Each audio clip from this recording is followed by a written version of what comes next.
got a quorum of council present, so I will call our workshop session to order. Karen, could we have a roll call, please? Councilmember Gerard. Here. Councilmember Husnick. Here. Councilmember Munson. Here. Councilmember Byström. Here. Mayor Bain. Here. And I would ask that Dan display the flag for the Pledge of Allegiance, and I would invite you all to join us in the Pledge of Allegiance. If you'd like to cut your camera while we are reciting the pledge, you can do so by hitting stop video in the bottom left hand of your Zoom tray. And with that, I pledge allegiance to the flag of the United States of America and to the republic for which it stands, one nation, under God, indivisible, with liberty and justice for all.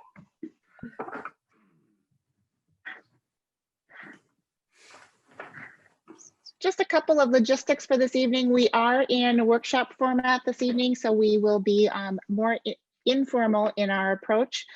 We will not be making any final decisions. We will not be taking any official votes tonight. The purpose for this evening is to exchange information. We have our partners at the Comfort Lake, Forest Lake Watershed District here.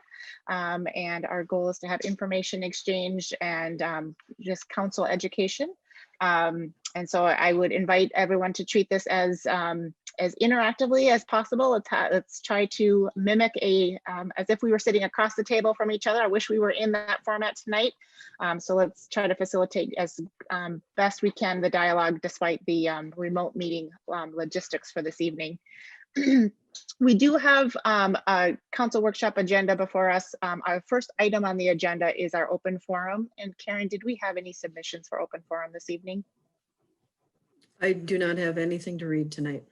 Perfect. And I don't have anybody waiting to speak, so. Okay. We do, so then we will transition into our only agenda item for this evening, and that is the discussion with the Watershed District. So welcome to everybody that is here. Thank you for joining us. And I think our first item on the agenda is to facilitate introductions.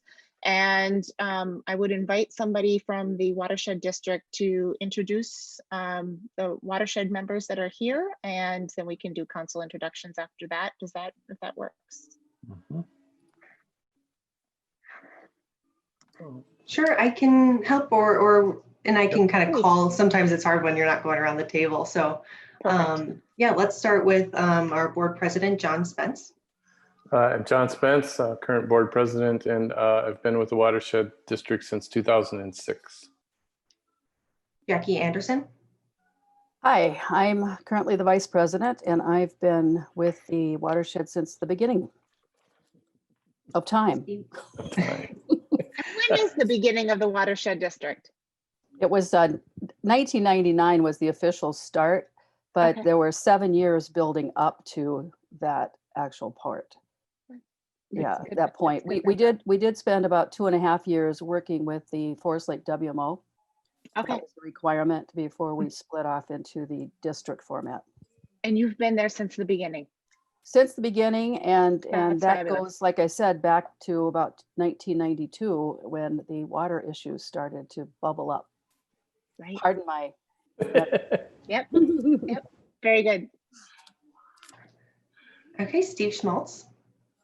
Hi, I'm Steve Schmaltz, and I've been on the watershed for 6 years, and I'm serving as treasurer now. I have no screen, so I'm having, can you hear me first of all? We hear you Yes. great. But I can't seem to get my screen back on. Maybe I'm gonna have to leave and reboot. We can see you. You can. Yep. Yeah. I wonder why I can't get off the Zoom screen. I don't know. Okay, let me play around with this. There are view options in the menu in the top up right-hand corner of your Zoom screen. You can see view, and there's a number of different view options. Yep. That is probably the end of my tech support capabilities, however. Okay. Well, let's continue with introductions, and next is Jim Dibble. You're muted, Jim.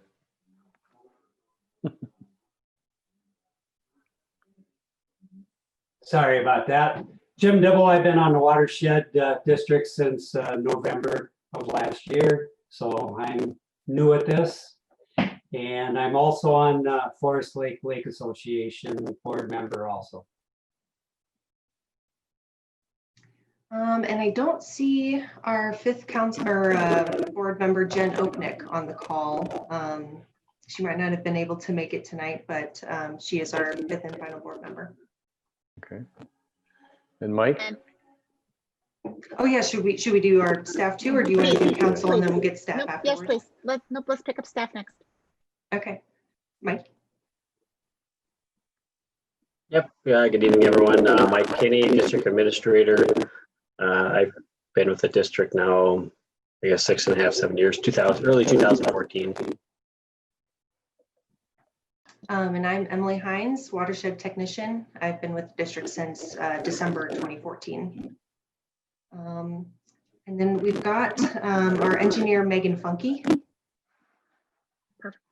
Megan Funky, work for MS Livia Resources. We're the district engineer. I think we've been the engineer 10 years, and then I've been working with the district since I started at EOR in 2011. Fantastic, thank you. Let's do a quick introductions of Forest Lake City Council and Forest Lake staff. Maybe we'll start with Councilmember Husnick, and then we'll do Councilmember Gerard.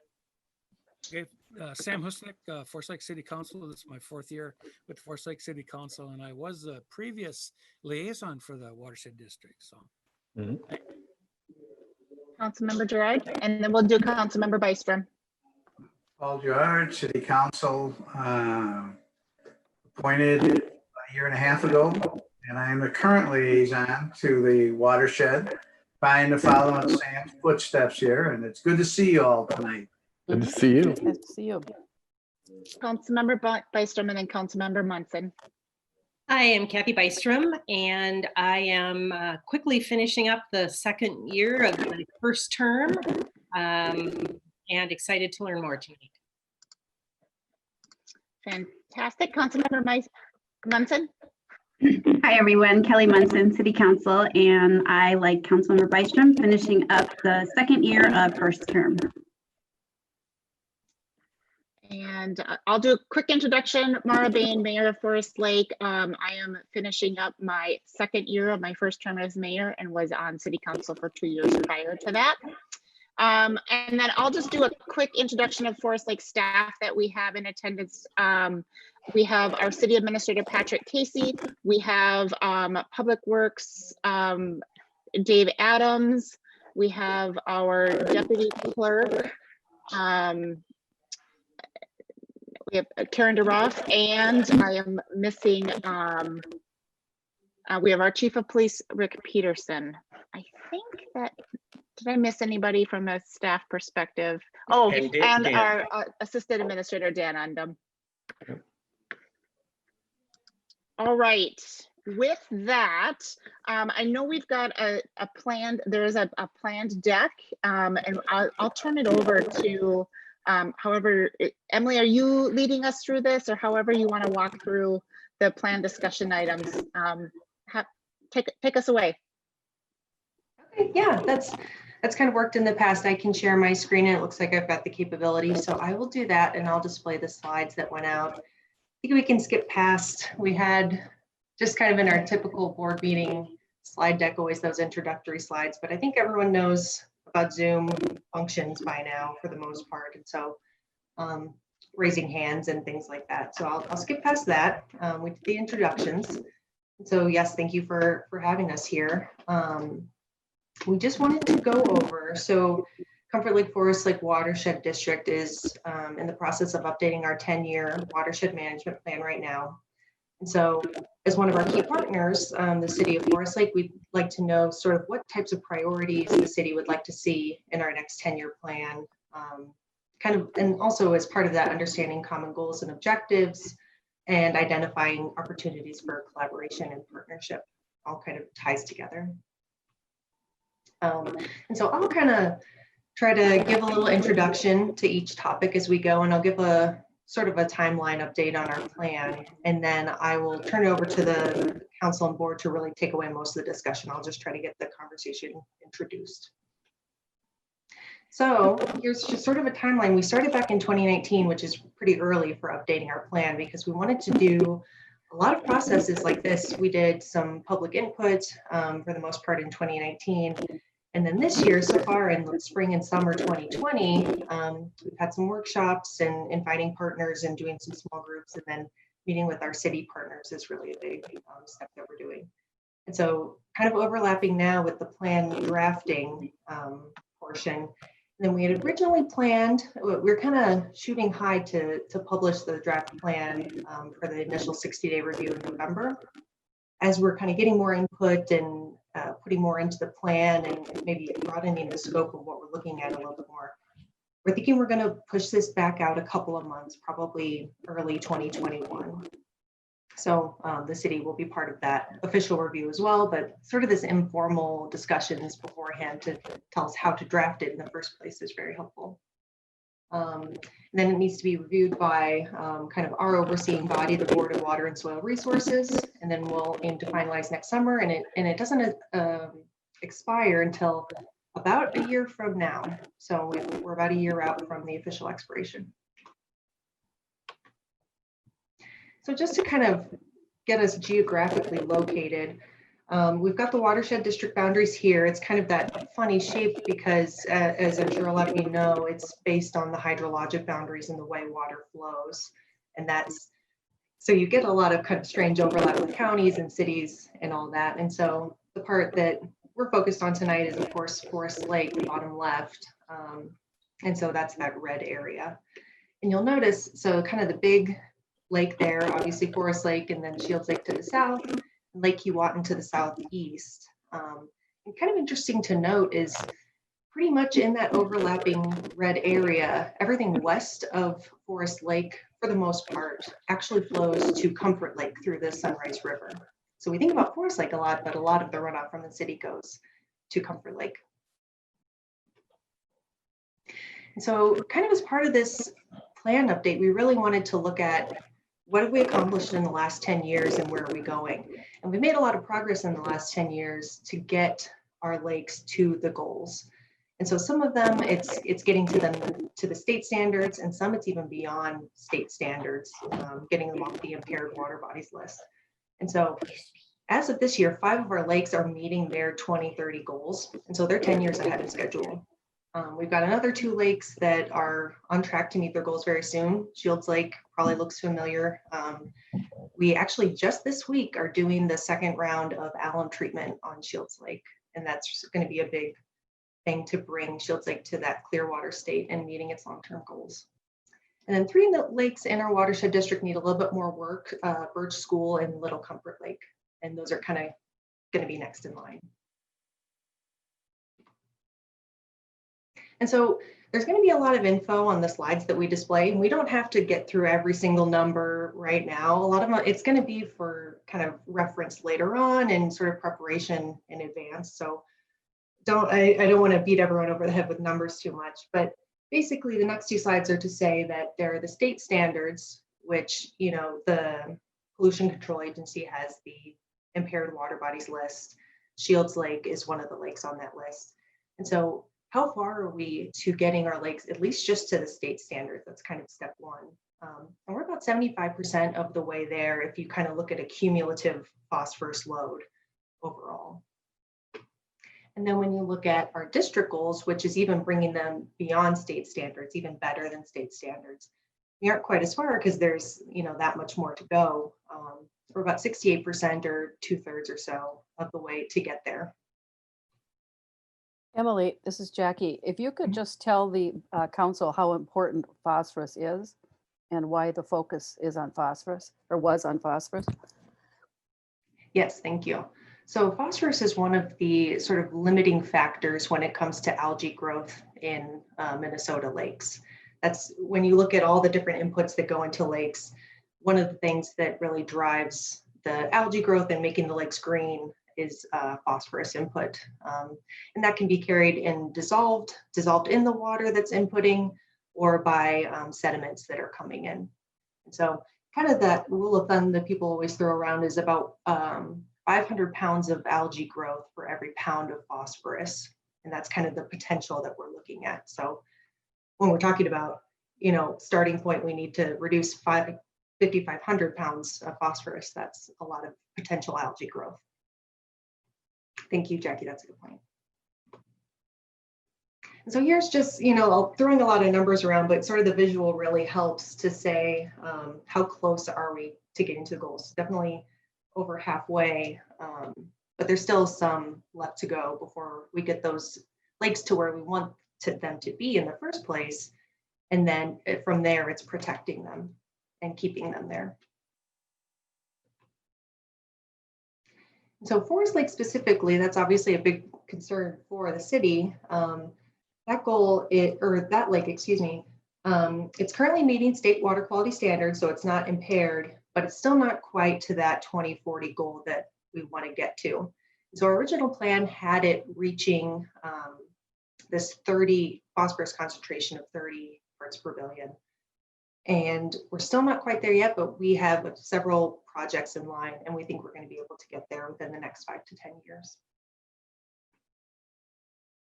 And this just basically talks about the general description of our process, working from the top of the watershed, cleaning up those highest sources of phosphorus and sediment up in the watershed first, and then ultimately looking internal at the lake, those processes going on. And we do some special monitoring in each basin to see how we would tackle that. And so here's just kind of a visual of all the projects that we've done in the watershed. And so some of them, they impact Forest Lake, and a lot of them also improve Comfort Lake as well, just depending on where they are. And you'll notice that a lot of these might sound familiar. We've worked with the city on a lot of these, and some of the great highlights that we have are that enhanced street sweeping program. And really big shout out to the city, and specifically Dave Adams and Public Works for making that program a possibility. And it really exceeded our expectations in 2019. We did the sampling of the actual material that was swept up.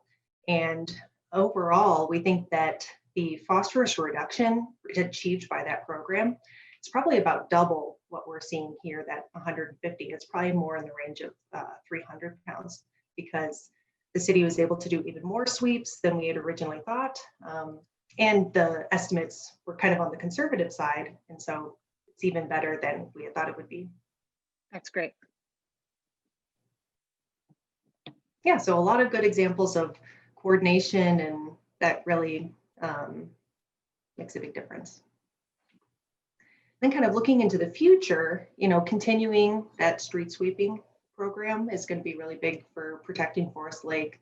And then looking at a few other projects that we have going on, kind of in that Judicial Ditch 6 area to the south, as well as right around Forest Lake. You know, there's a ton of dead end streets, and we'll talk about those a little bit later too.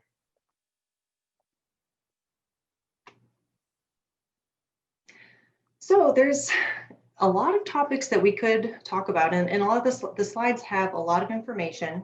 And so we tried to just do our best to highlight a few that are really the top ones that we want to talk about. That street sweeping program is obviously a big thing that we want to keep continuing, as well as this coordinated effort about aquatic invasive species, which is multifaceted as well. And so with that, I want to turn it over to the board members if they want to say anything that I missed, or if City Council has anything to say.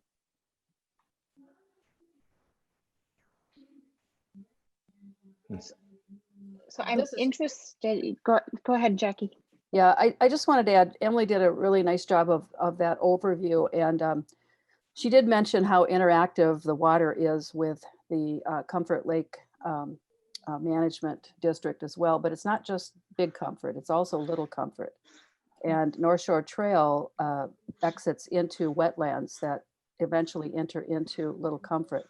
So it's very important to keep that in mind, that when we're talking as partners, it's because the water flows where it flows. And so we have to work together to make a difference. And Forest Lake was one of the partners in starting the Watershed District. And so we've always had a very strong partnership. And so when we approach any of our municipalities, it's with that in mind, is that we want to understand what your future plans are so that we can work together to make sure that that can happen in a sustainable way and still protect our water bodies.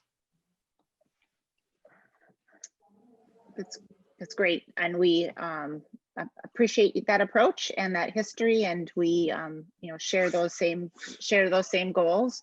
I guess as kind of looking at the specific item bullet points on the slide, certainly I want to hear some more about dead end streets and a public fishing pier and kind of perspectives that you might share on that.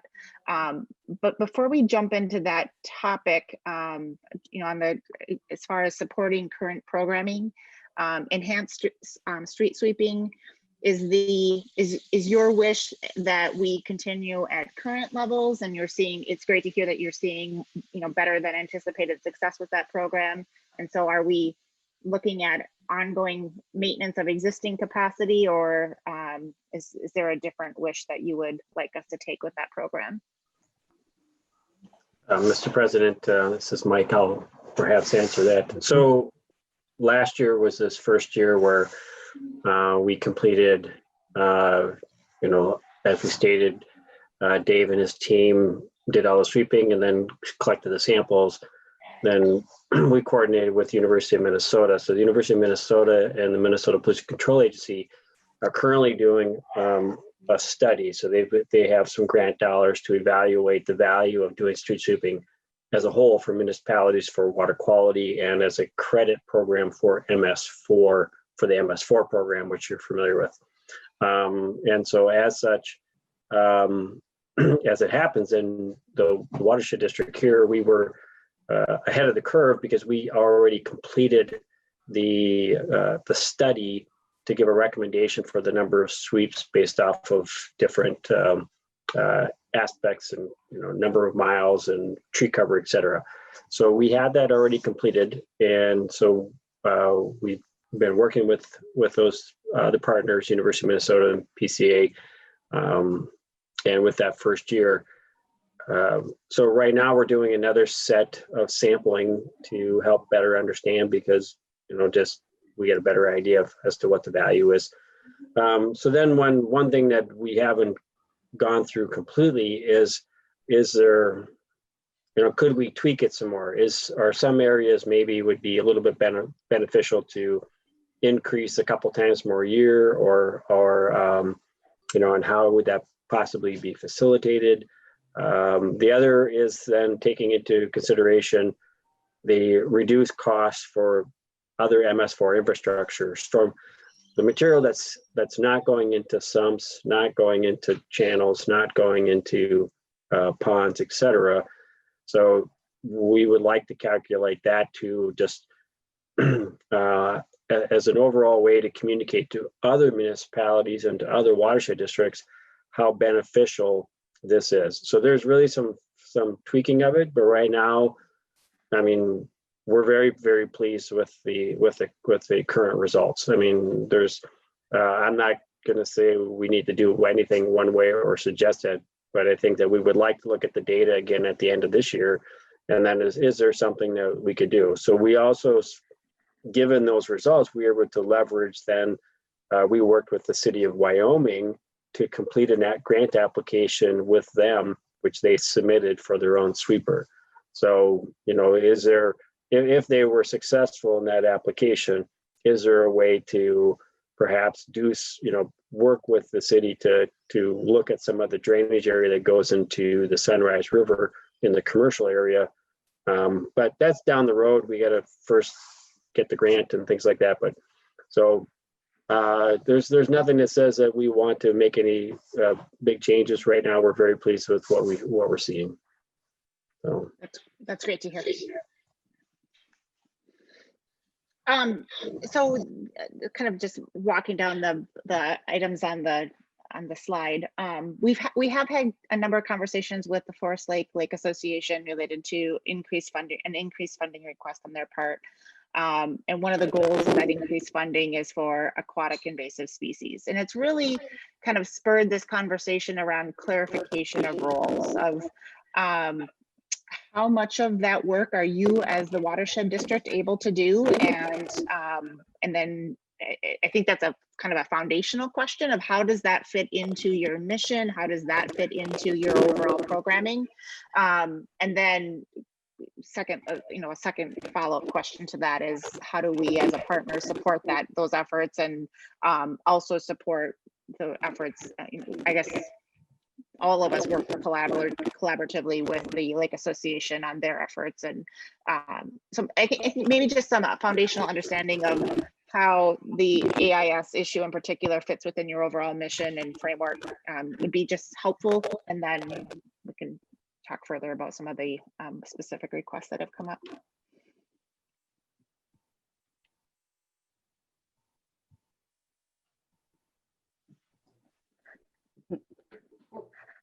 Yeah, who would like to take this one? I don't want to jump. Yeah, I don't know if one of the managers wanted to.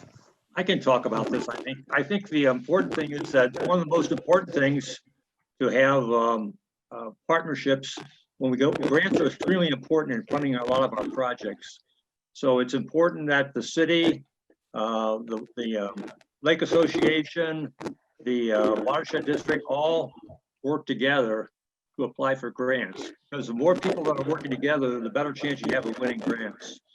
So that's one reason why we like the city to participate. The other reason, of course, is that a high percentage of the tax base that comes to the city comes from a lakeshore tax, which Washington County collects. In 2010, it was around $900,000. And so the reason the Lake Association approached the city on this issue about 8 or 9 years ago was to make sure that some of that money goes back to the lake, because really it's there only because people live on the lake, and it's a community lake, so everybody should be participating and help supporting the lake. So that's another reason why we wanted the city's involvement on that. There are a lot of things too that the Watershed District doesn't get involved with. You know, we've got the weed harvester, which we've been working with.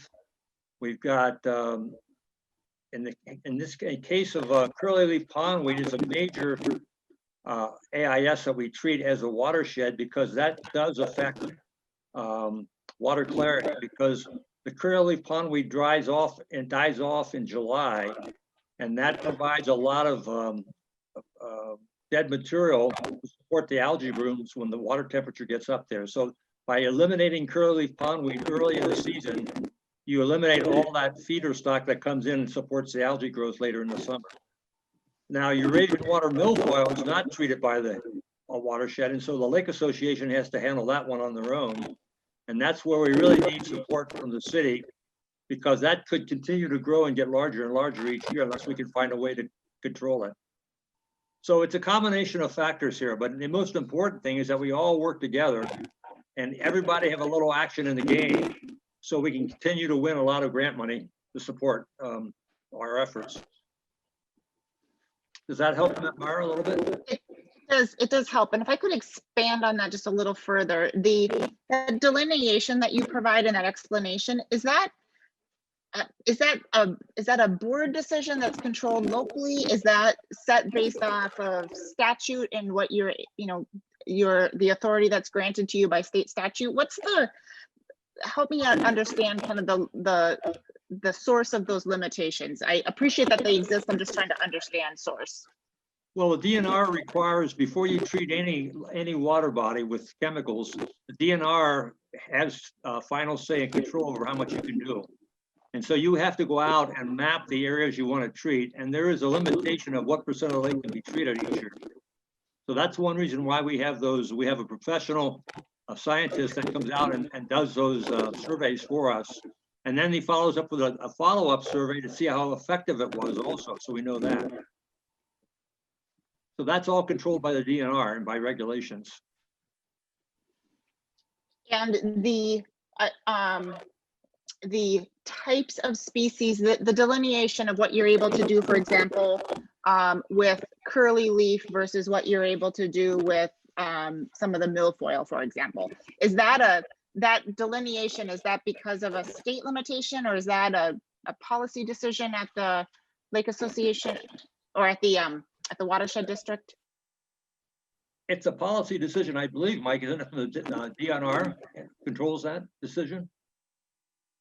Right, and it's so it's governed by a rule, but there are some factors in terms of what the state would allow. So, and we can provide, so that basically, and Emily has done a nice job in the past communicating to the board some pretty in-depth details of the two main types of permits that are allowed. One for general application, which we apply for doing the larger lake areas, and then the other is for residents that they can do in the nearshore lake areas. But the DNR also then cumulatively looks at how many permits are being applied for in the areas being treated. So there's two factors. They don't want too many chemicals in there, but they want, of course, a professional to be doing the application. And the other is concern for ongoing potential for resistance with too much application. So there are, certainly, and so we are required, or anybody would be required, whoever was doing it, lake associations, the Watershed District, or the city, to get the permit in advance and the delineation is required for each species of AIS. So. Okay. And that's for kind of the governing rules around treatment. How about funding of programs related to prevention? So whether that's watercraft inspections, is that the scope of programming that you offer? Do you as a board have full authority over setting that, or are you also governed by are there some other regulatory limitations of what you're able to provide? I'm just trying to really understand the regulatory structure, because what we end up with is kind of these questions on, what is the city's primary role? What's the Watershed District's primary role? And so I'm just trying to understand some of your kind of variation between what's a limitation based on statute and structure versus what's more of a policy decision that you've made. So 4 out of the 5 public boat launches are owned by the DNR within the Watershed District. So the other one is owned by the city of Forest Lake. However, for Watercraft, everybody pays and has to have a licensed Watercraft. You pay to the DNR. So in the Watercraft inspection program is entirely managed through the DNR. We coordinate with them to have all of our inspectors trained through their programs. We submit all our data to them so they can collect it on a statewide basis. So from a Watercraft inspection program, one other thing is that we do get some grant dollars. The legislature has allocated statewide by county it's a formula based on the number of parking stalls of each public boat launch. And then so Washington County gets a certain dollar amount, Chisago County gets a certain dollar amount, and they each can do what they want with it. Chisago County has elected to retain it all within their organization, and then and then manage the programs. Washington County has a similar program. However, they have given grants. The big grant dollars go to the Washington Conservation District. They help facilitate some watercraft inspection on other lakes where there currently hasn't been any. Of course, some county boat launches they're managing for the county. But the Watershed District, we've been applying since very early on for flowering, rush, watercraft inspection, and curdley pondweed. So we've been quite successful in doing that. And one of the big things on the watercraft inspection program is that we've just been able to manage our program in such a way to be far more cost effective than what the conservation district is. In fact, our cost per hour is about half of what theirs is. So we're able to facilitate that in these very large number of inspection hours and inspections on all of our lakes compared to others. So, and then the other piece is that we know for Washington County, Forest Lake is the busiest lake of all the lakes in Washington County. Does that answer your question? Yes, that helps. Thank you. That's helpful. Thank you. I just wanted to add something here foundational to your question about what statutes control and what we can do. And it's 103D is the general water district statute. And we also operate under 103D, which is the metro area watersheds. And so they have some more flexibility than the rural districts have, the outside of the metro area districts have. And we operated under 103D for the first 7-8 years of our existence. So we understand that. And action is very limited under 103D because you have to have petitions either from government bodies or you have to have petitions from citizens to really do anything. It's very difficult to do the major projects that you need to do in a metropolitan area. So we did get status change in 2007 to operate under 103B. That gave us ad valorem taxing authority.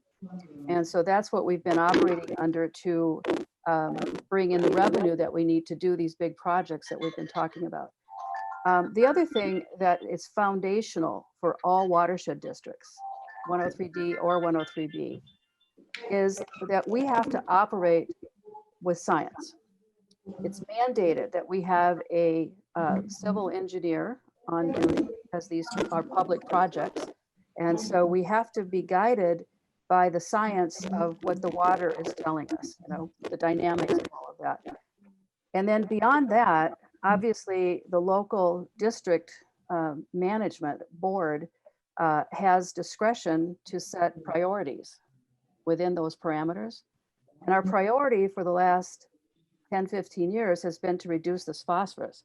I think it was 4, maybe even 5 of our lakes were on the impaired list from the MPCA, Minnesota Pollution Control Agency.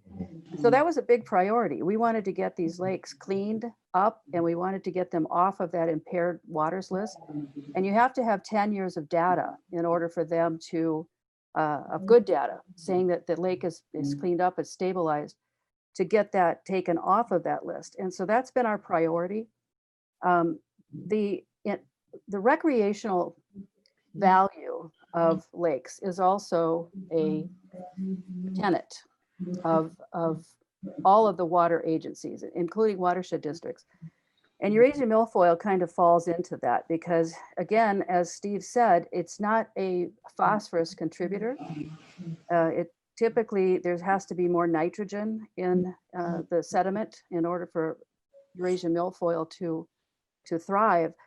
But the University of Minnesota has been doing tremendous research over the last 20 years on Eurasian milfoil.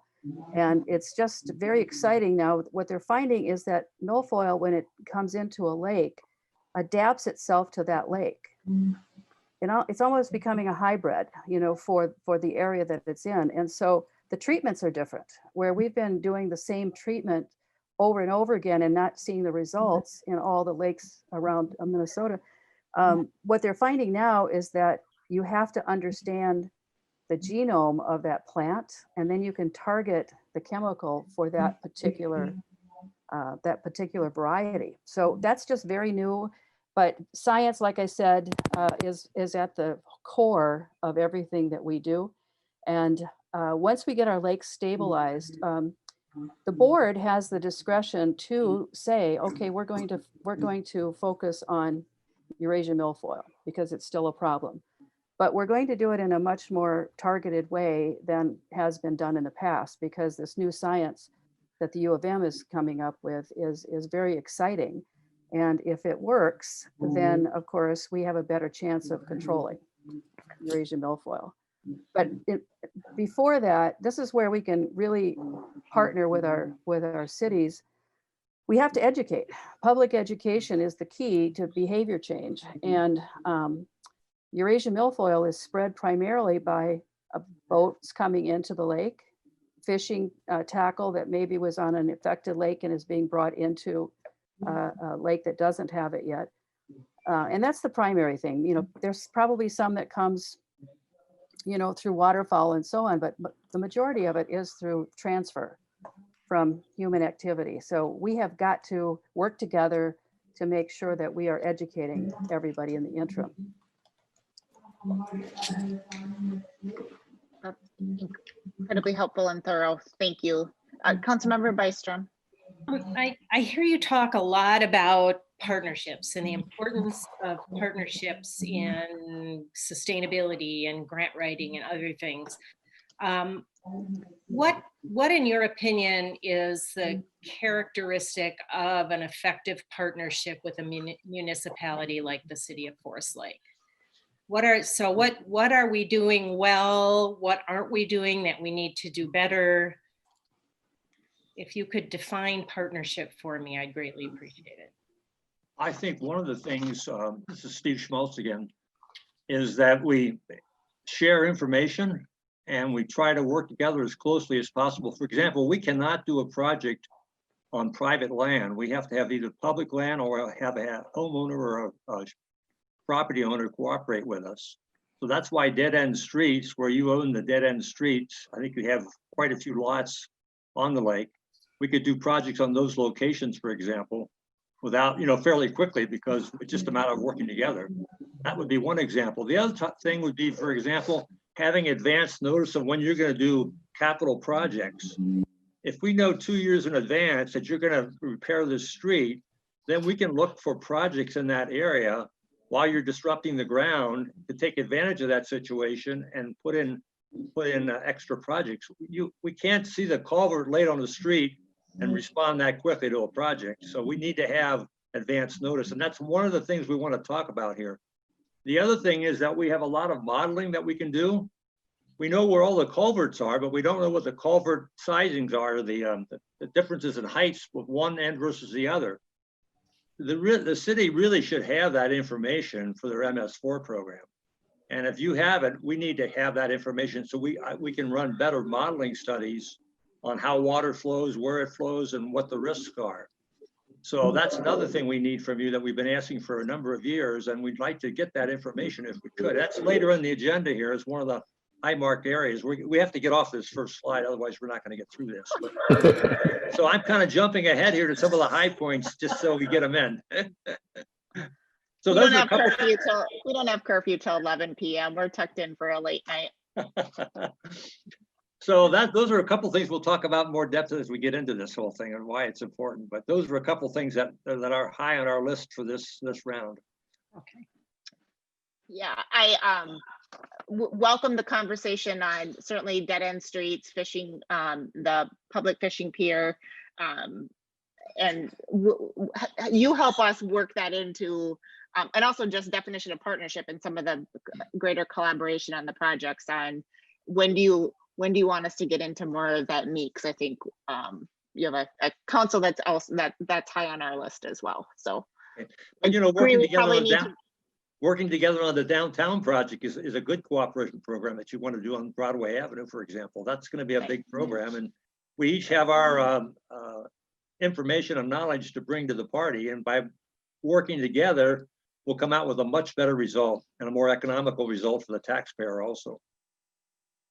I agree. And that's been the history. I just wanted to say that that's been the history of the district. There are many projects that were done in the downtown area before we had official rules and before we were shifted from 103D, that more rural operating environment, into 103B. So that has been there. It continues to be, as Steve said, very important that we work together. But I just wanted to add that one of the things that maybe is helpful is to look at us as a technical expert when it comes to stormwater and other types of water too, but primarily in a metro area, we're dealing with stormwater and what happens to that stormwater with development. We have absolutely nothing to do with zoning. The only thing that we can do is provide technical resources to tell you, and we'll talk about that here a little later, what type of soils we have in different areas, how the water flows, and how we might work together to impound some of those outflows from the metro areas and treat them before they go into the culverts and the streams and the ditches to get to Sunrise River or to Big and Little Comfort.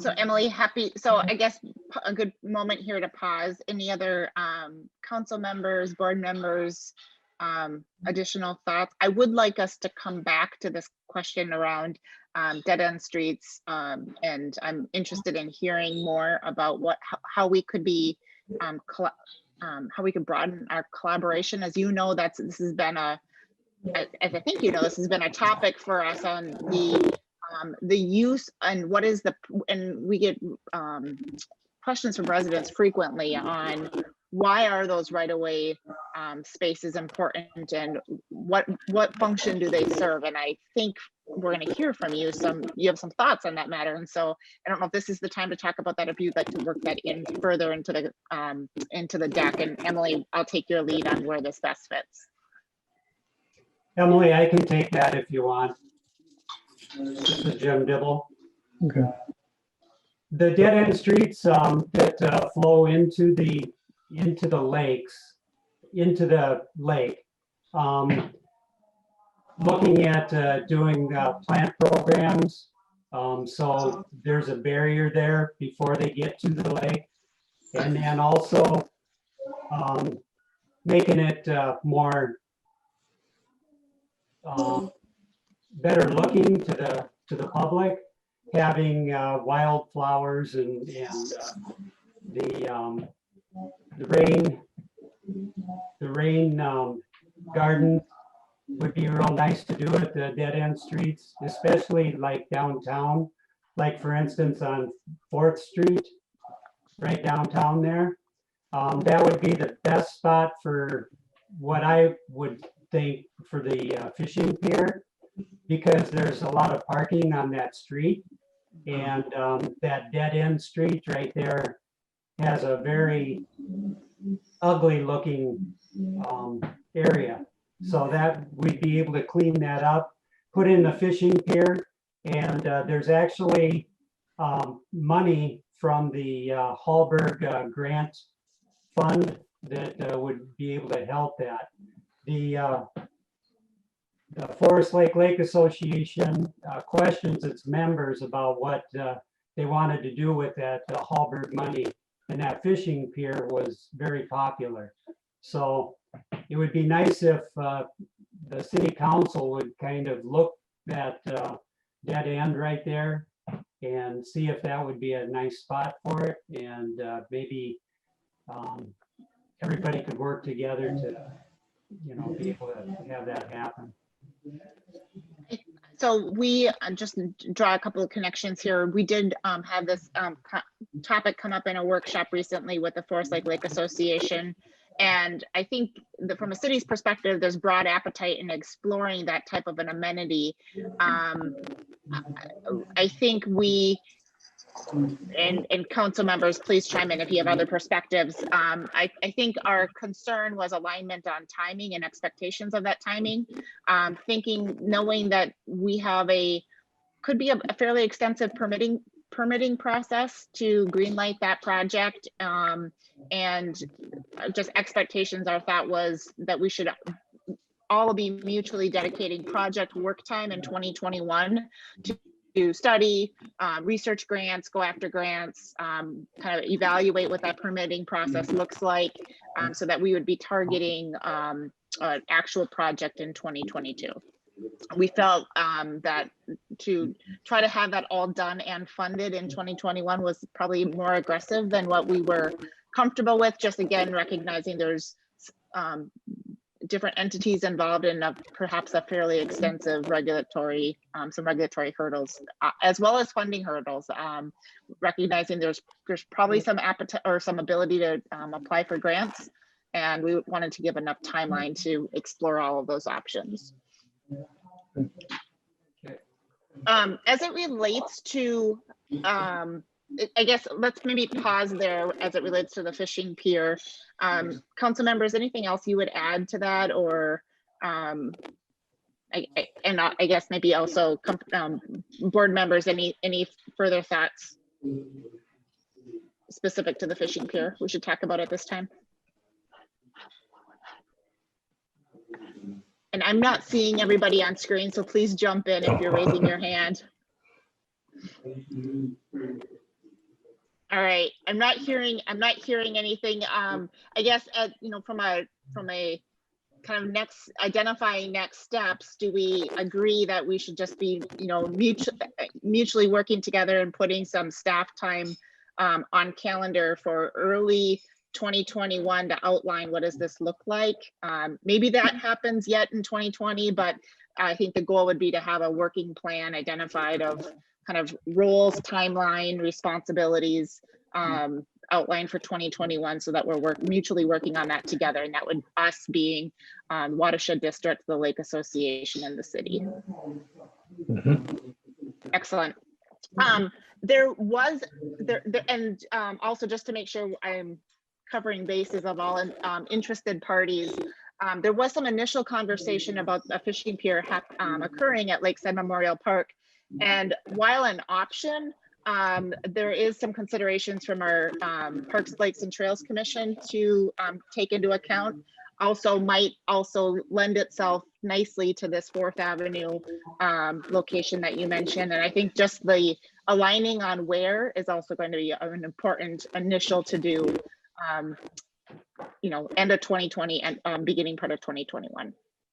I think there's some pros and cons, parking being one of them, utilization of public space, all of that type of stuff. So, can we maybe transition then to a little bit of a broader discussion on dead end streets? And when I say, and I appreciate that there's a specific Lake Association or a Watershed District opportunity where there's dead end streets. Is that even is there a broader kind of definition of spatial need here that we should be considering? The City of Forest Lake owns like 34 different right-of-way locations on Forest Lake, if I understand that correctly. Dave, is that number, am I correct in that number? Around 34, maybe it's 34 between Forest Lake and Clear Lake. Anyway, there's a lot of them. Yeah, that's close. I think it's almost close to 40. I think with Donovan review between right of ways and dead end properties. So yeah, that's pretty accurate. And I would say that so informally, we have identified that those are in a variety of conditions. Everything from well-maintained by well-meaning nearby property owners who have kind of adopted those parcels and are maintaining them in a way that we would all appreciate and say is fantastic, to perhaps some maintenance that is less than ideal, and some usage that is less than ideal.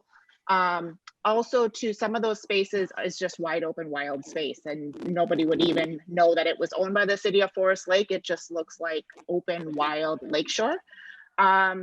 To some, I think there's probably some key locations that you would say this would be a great space for us to do a project. How do we best, or what's a logical next step on advancing that? I think there's a number of locations where we have a broad appetite of, we could turn it into something that's more aesthetically appealing and improve lake quality. That's a win for everybody and we should be greenlighting that all day long. We may find some locations where there's some neighborhood resistance to change for whatever reason, and that might be okay. And then there's some other areas where we have access points where people are using, I mean, it's become a default boat launch, and that is not what we want. How do we inventory, kind of build a plan, get from something that is, get a plan that's more formal than what we have today, which is kind of this informal list, to something that where we're kind of prioritizing, working together, identifying opportunities? Thoughts? Mayor Bain, President Spence, I could maybe add a few things from our side of it. Not to detract from the fishing pier, but also I'll note that we do have the other lake, Shields Lake, that district staff and city staff have been working on. And one of the things we've been talking about there is a new aerator and a new fishing pier out there, and just improving that park overall. So a really great partnership. We're really very fortunate to have great staff over at the city to work with on that project. So we like where that's going. But of course, it all takes time and resources to do it all. So from that, and then we translate from Shields then to Forest Lake being X number of times larger. I remember very early on seeing a slideshow about the number of dead end streets around Forest Lake, photos of each one. And of course, your description is quite accurate. They're all over the board in terms of their size, use, potential, etc. So I do think that right now the district, we have some staff in particular. I'll just call out Blaine Einecker. He's done a lot of restoration work in his career so far. He's now been with the district a little more than a year, doing a lot of restoration project management in other areas. And we've been trying to really tackle those bigger projects. And as you saw on the earlier slide, the Shields Lake project is really sort of the 900-pound gorilla, if you will. So it's, taking all this nutrient load reduction now coming out of Shields Lake into Forest Lake. And so now, but in order to get us to those longer term goals, where, you ultimately end up with smaller and smaller projects. So that's one part of it.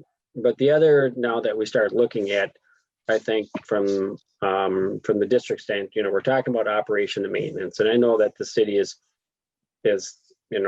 tons of maintenance stuff to deal with and try to almost catch up, if you will, because it's easy to defer, but it's really hard to catch up on. So I understand on that side of it, and I think also from a staff and fiscal resource standpoint, the dead end streets has been kind of just sitting parked, in the back lot. But right now, I think we're positioned to do a better job of inventory, all of them, and then establish some level of prioritization and then execution of what we would do with them. I mean, we could even do a bigger, maybe potential clean water fund grant application. We could look at improved habitat, I think, as Mr. Dibble had mentioned. Some of these things, which ones would want to be designated through some community outreach as walking access. Those default boat launches are illegal per the DNR. But it's city property. So what does the city, and I know it's not going to be easy when people that are using it currently are going to want to continue to use it. But at the same time, as Manager Anderson mentioned early on in the AIS piece, the education is so critical to preventing additional future infestations of other, AIS. So then there's plenty of them out there, some in northern Minnesota, some across the river over in Wisconsin.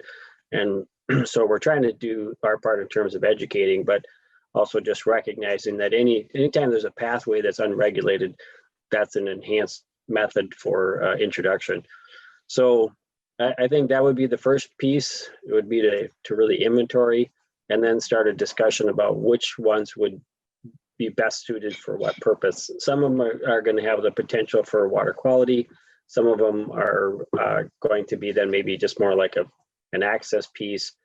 On top of all this, what we're currently trying to do right now, we have some volunteers. We started a whole new effort on monitoring small tributaries going into Forest Lake. We did a very large effort several years ago through what we referred to as a diagnostic study.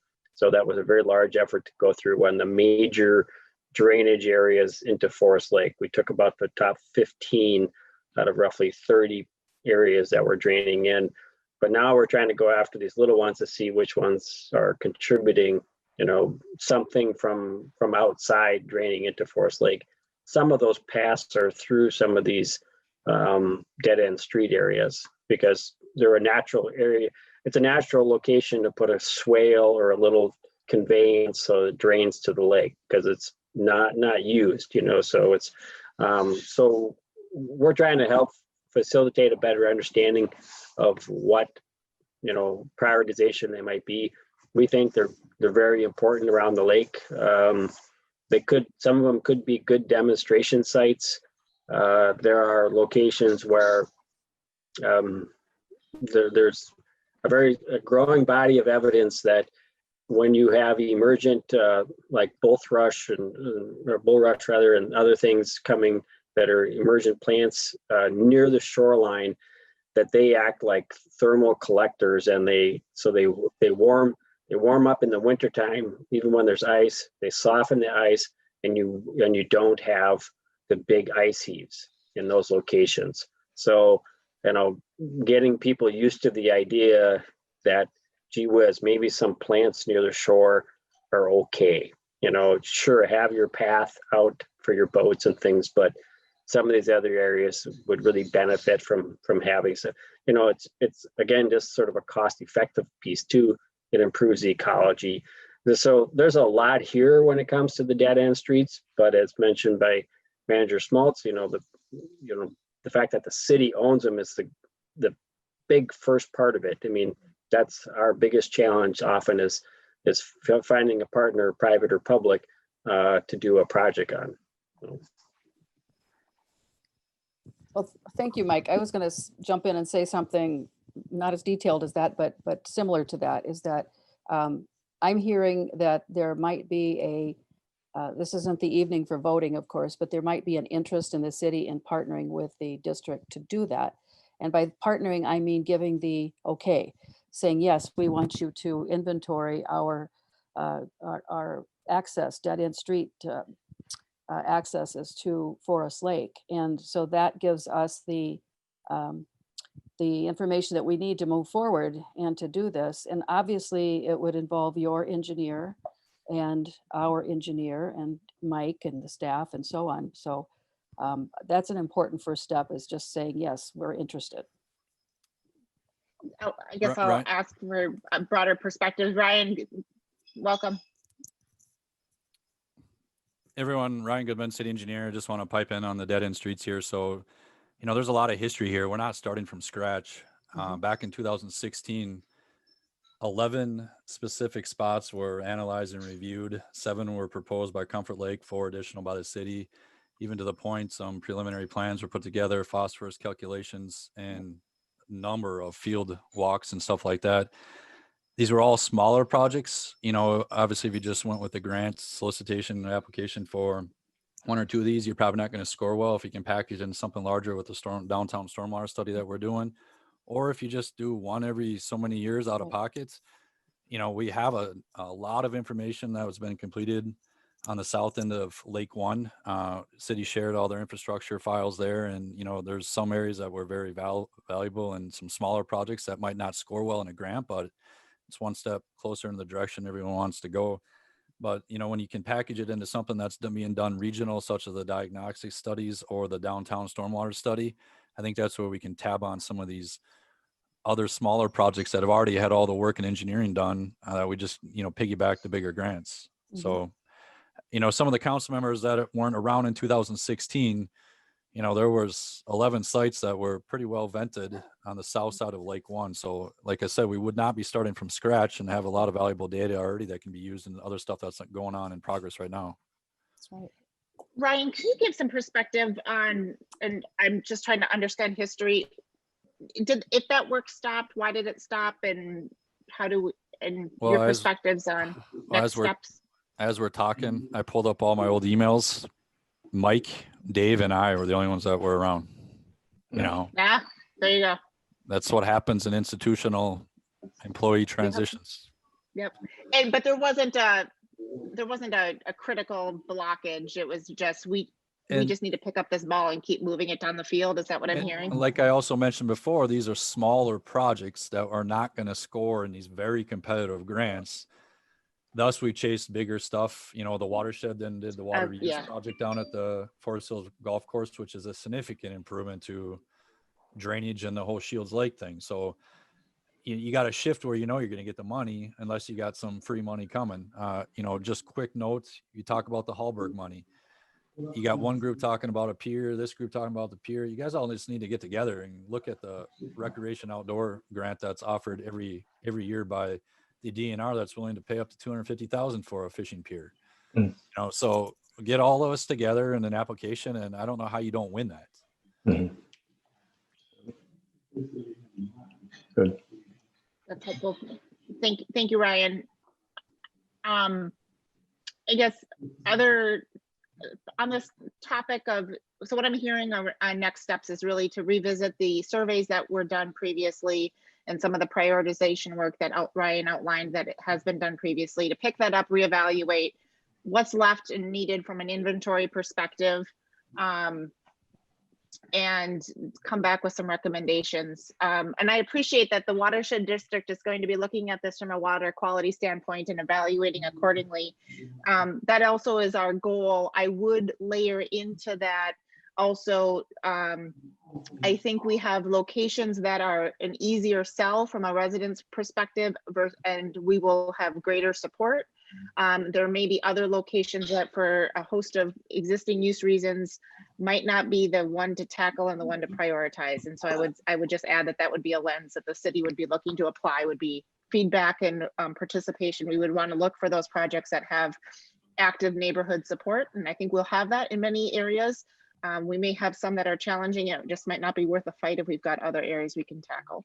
I think collectively we agree that we're best successful when we've got the support of the neighboring property owners. I've done a lot of talking on this topic. Council, other perspectives before we move on? And I'm not seeing everybody on the screen, so just jump in if. All right.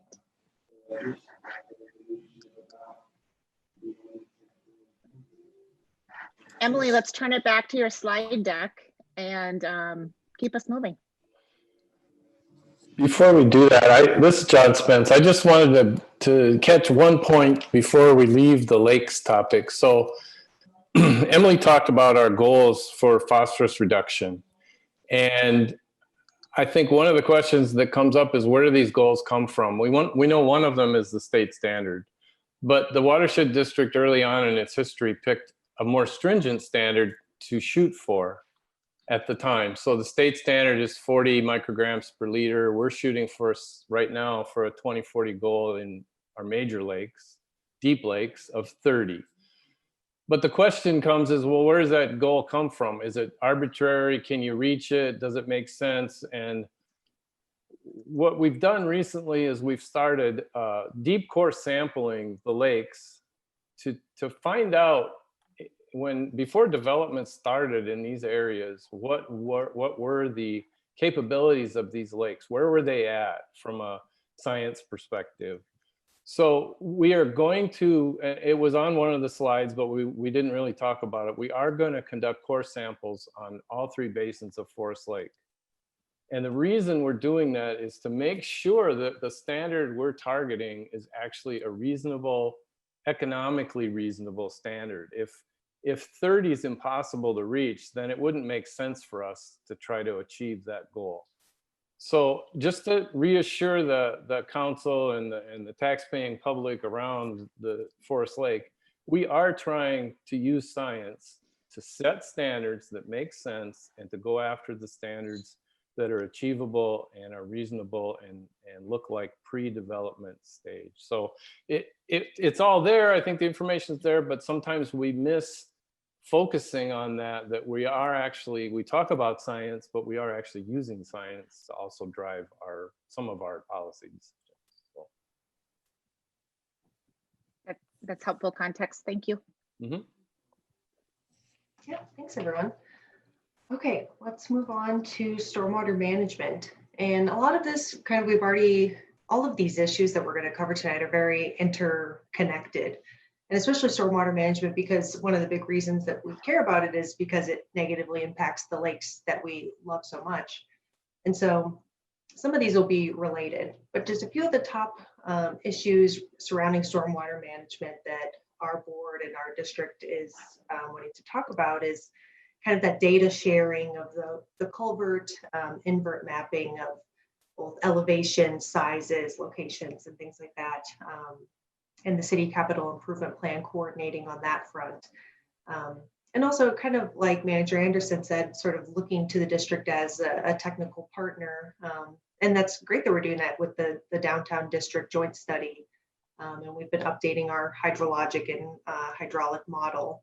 And so just a lot of inputs going in there, and having that continued coordination is really helpful. On the data side, as well as kind of on the ground, when we talk about development happening, and when the city issues permits and the watershed district also issues permits, there's some overlap there. Doing site inspections and coordinating on that is very important as well. So I want to turn it again back to the board and council to kind of share their thoughts.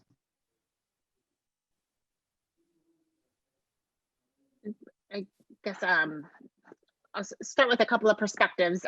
So I appreciate the partnership on the downtown study, and would encourage us to continue to look for similar, opportunities. It's been a while, although I've only been on council here for 3 years, so it hasn't been too long, but we did talk perhaps early in my term about the opportunity for additional regional stormwater pond solutions. And I think this is likely to come out as a continued discussion item as we evaluate with the downtown district. But I would encourage us to keep those options on the table and to continue to look for regional options where we are able to kind of take a regional approach and a larger scale approach than looking at property to property. That would be my perspective. That I don't have anything more tactical at this point. I expect that those needs will continue to develop as the downtown conversation continues. And I guess I would just encourage us to continue to take that approach. That mirrors what I was going to say as well. That's always been a concern, and we are in the very middle actually of our 10-year plan. And that's comparable to municipalities' comprehensive plans. So I don't know where the city of Forest Lake is at with yours, if you've just completed one or if you're starting one or where you're at. But the information from that type of plan is critical for the district to understand as we move forward. And so we're talking about, our goals and that kind of thing right now, but it fits very solidly into what the city's plan is for the next 10 years. And I just, want to just amplify what you just said, because that's my philosophy as well. I have some history serving on public elected office and planning commissions. And so I get that. I understand how important that is. And we don't control that, you do. So we need to understand what the city's plan is for the next 10 years so that we can work with you on making sure that stormwater is handled. And even from the very beginning of the district, it was understood. Forest Lake is our biggest municipality, right in the middle of the action, if you will, for water flow. But you're obviously the city that's going to continue to grow the largest. And so it's very important that we stay in sync with what your plans are so that we can do that planning. And the reason for it is that we still have some open areas that can be set aside for that purpose. And we can do a project that is far less costly than coming into an area that has already been developed. And then we have to adjust around that. So it's really very, very important that we understand where you're at with your 10-year future plan. Yeah, Ryan, maybe you can speak a little bit at some more detail level of our 10-year comprehensive plan. I would say just broadly, we did just complete our 2040 comprehensive plan. I know that I shouldn't say I know. I believe that there is a step as part of that review process that at the staff level that is reviewed by the Watershed District. Ryan, could you correct me? Please jump in, correct me if I'm wrong. And maybe, yeah, go ahead. Mayor Bain, you are correct. Yeah, we went through a pretty strenuous review process with all watershed districts. So In Forest Lake, we have Rice Creek and Comfort Lake, Forest Lake. So staff thoroughly reviewed what we had written. We made several revisions in all stages of the plan. And, you know, it is pretty comprehensive. It's not going to identify a exact specific project. We talk general basis. So when we do go for grants, you know, we're not, you know, kind of canceling ourselves out if we didn't say something specific enough for that. So you kind of make it generic and what your goals and achievements are trying to be. Mhm.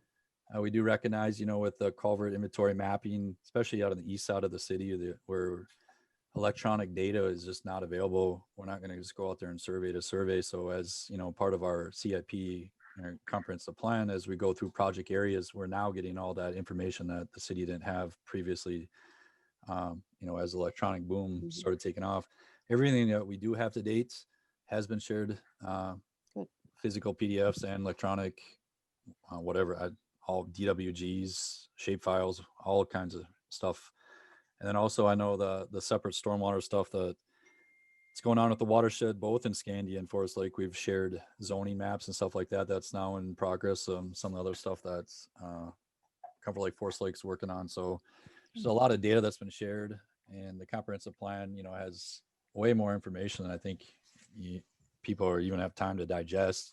There's a whole chapter within water resources in it. And then I think we get to it later, resiliency, you know, that's now a chapter that was added is in that plan as well. So a lot of stuff in there. And if, I don't know if it's stored on the city's webpage electronically, or if we need to disperse some more electronic links. It's just a document too large to just email in a PDF. So we can do whatever we need if other people want copies of that. So Good. Maybe our district staff can provide that link for us. Good. Thank you. Thank you, Ryan. I think also, so the comprehensive plan is important, and certainly, but in, you know, it's 10 years in scope, so it's broad. I think also, so it's an important process, and I'm glad you're being thoughtful of what the city's plan looks like. I think the next, you know, the question is always then, what are we doing to execute that plan, and what do next steps look like? And so as you are developing your 10-year operating plan, you know, certainly an input is our 10-year comprehensive plan, but certainly let's keep these conversations robust and frequent, and make sure that we're kind of aligning kind of at the tactical level the implementation of that plan. Agreed.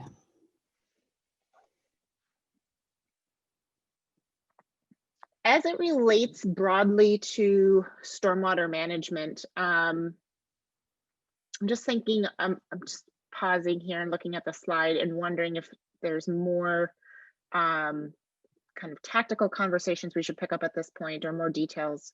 And I guess I'd open it up to all members. Any other discussion points we should be talking about at this point, or are we ready to move on to the next slide?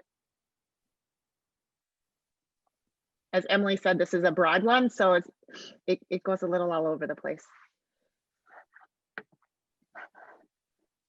Not hearing anything, Emily, let's move on, and we can certainly we'll certainly have opportunities to circle back.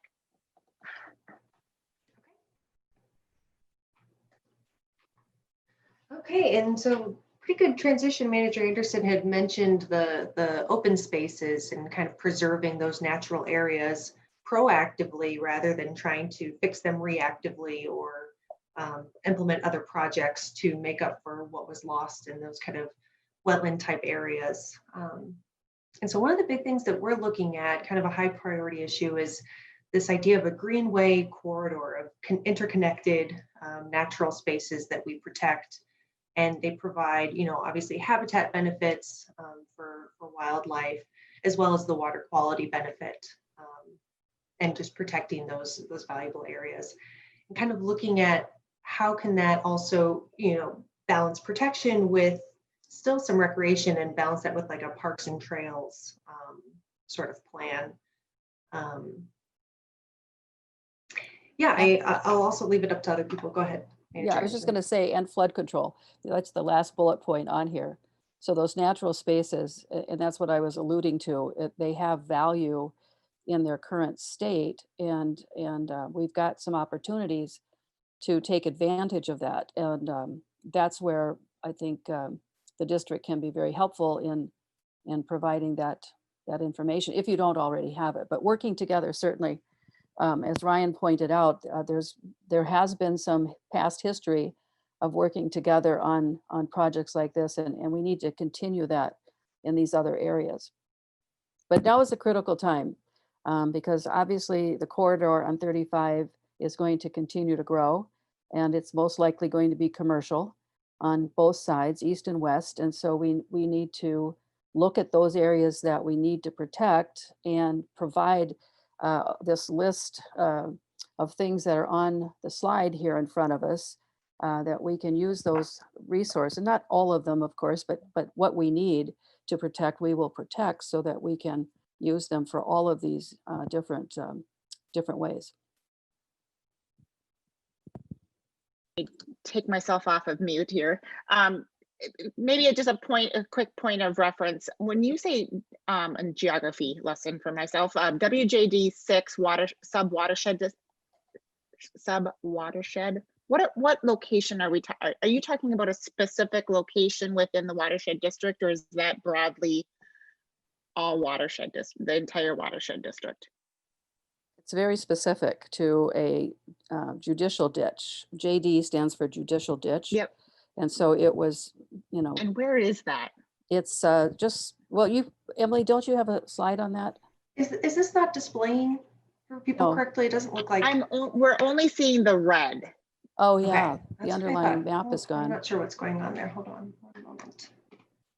I have While you're pulling that up, I will say, as it relates broadly to the comprehensive plan, there is a proposal in the inclusion of a fairly, I would say, by current state standards, a pretty extensive trail network that certainly lends itself to what you're speaking of connectivity through green space, and that is mapped out in that comprehensive plan. I don't know how it aligns specifically from a geography perspective with Judicial Ditch 6, but I suspect we'll get a picture of that here if you're able to get that slide up. That slide though may also be in our packet if I can. Yeah. Council, if you've got our packet. It's page 12 of the slide. It's on page 12 of the slide packet. It's number 5. So it's down around 50th. There we go. County Road or County Highway 50th, pretty far east into the kind of south of the Third Lake. Mm-hmm. Yeah. Ryan, we talk about connectivity with, is this 202nd? And we talk about connectivity with some of what's available to like Big Marine Lake, that's to the east. Is there alignment here on geography? Although we're probably talking about just more of a east-west trail system than something that's broader within that specific area.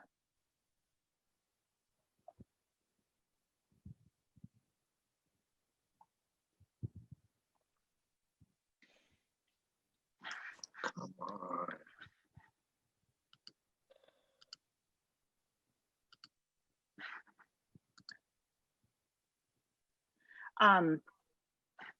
Ryan, did we lose you?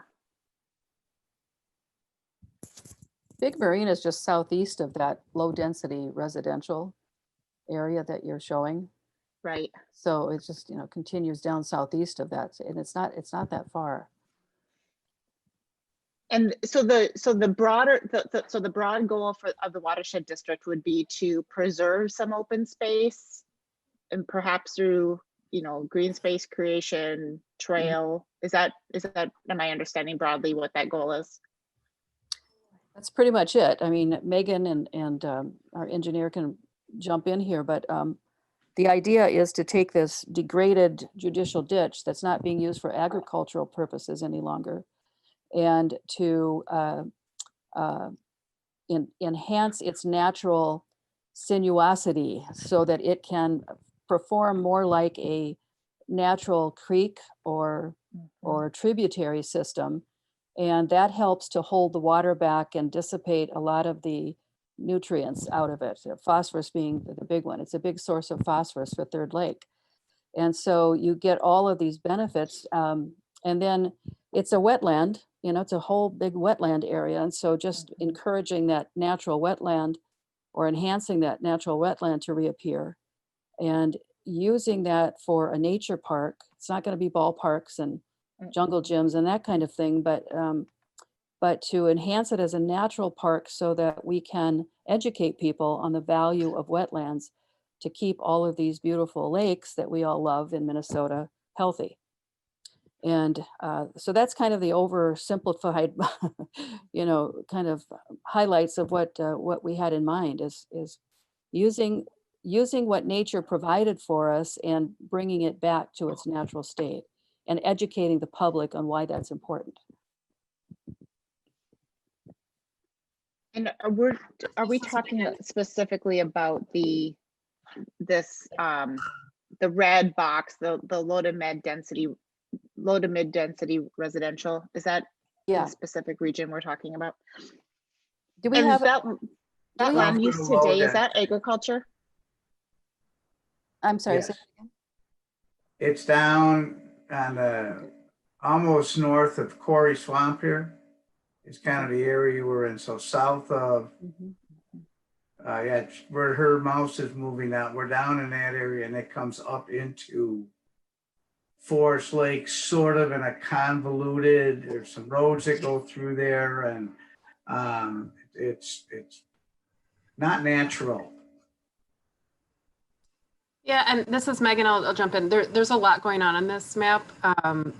Just the red boxes were just actually what Ryan had mentioned that the city provided to us, just those future, you know, land use maps that's in the city's comp plan. So we were just comparing those to existing land use, highlighting areas where there might be some future development. Those are the red boxes, but yes, the JD6 system we're talking about really extends south from the east basin of Forest Lake. The green on this map shows a lot of wetlands, and that the blue are another type of wetlands, part of different wetland inventories. And you can see on the very bottom of the map, it's also adjacent to the Hardwood Creek WMA. So, you know, we just see this as a nice opportunity to start looking at this large wetland complex. It was attempted to be ditched, you know, in the early 1900s, but was unsuccessful. So there's a lot of opportunity for conservation and restoration. There would be water quality improvements to the East Basin, but it's just more broadly that a large connection with the Hardwood Creek WMA, which also has a portion that flows into the Rice Creek watershed. And you could almost envision through Forest Lake and then down through the Sunrise River, connecting all of those wetlands that are along the Sunrise River through Comfort Lake. And then eventually the Sunrise River flows through the Carlos Avery pond system, another wildlife preserve. So that's kind of the vision, and the district's looking at that in terms of Greenway corridor planning in the next 10-year plan. And it all ends at the St. Croix River. And we are part of this larger planning process that the state's instituting. So we're all in the lower St. Croix watershed. And so everything we do here benefits us locally, but also keeps the St. Croix River clean as it moves downstream. I think the interesting thing about this map to me is that, and this is true into Chisago County as well, is how many wetlands there are, and different types of wetlands, not just cattails, but we're talking a whole variety of different types of wetlands. And you see that that is the historic condition of the area. And that's what feeds, of course, Forest Lake and all of these smaller lakes that we enjoy around here. And as development occurs, obviously, you can't have development in all of those areas, but you're going to encroach upon them. And so getting back to the point at the beginning is that the watershed can help guide to the best spots for development and maintaining those others that we need to protect the natural benefit of wetlands. How do you, what does that evolution look like from a land use perspective of navigating from where we are today of, I believe we've got no, in this specific area, no designated wetland preservation area, to something that is, closer to what's to the south with the Rice Creek district? How do you, from a land use perspective, how do you evolve that? What are the dominoes to fall, and what's a typical timeline of that type of a transformation? I'm just trying to understand magnitude of what that looks like. Well, Mayor Bain, let me jump in quickly here. Talking about preservation on development, we do not allow high density residential development to occur anywhere in this area because remember our borders of the MUSA boundary basically is the boundary within the city that allows the higher density 3 to 4 units per acre through the Met Council. We do not go this far east, or we just basically kind of hug up along the east side of Forest Hills Golf Course and then all the housing around the lake. So to prevent all the individual septic systems on the lake. But like I said, down in here, you would follow whatever your planning or zoning. Maybe Councilmember Gerard can help me on that. I'm not familiar with the zoning density out here, but maybe it's even 2 acre lots.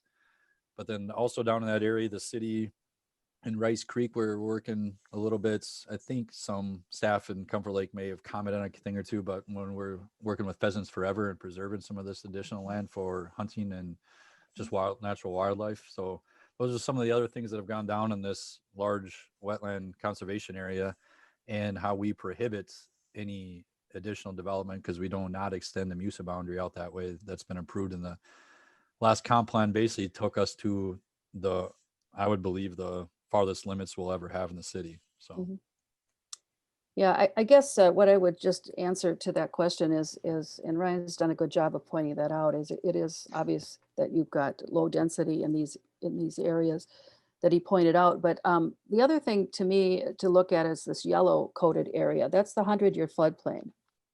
And with larger events occurring, precipitation events occurring, we have to be mindful of that. And that's part of our comp plan that we're including is sustainability.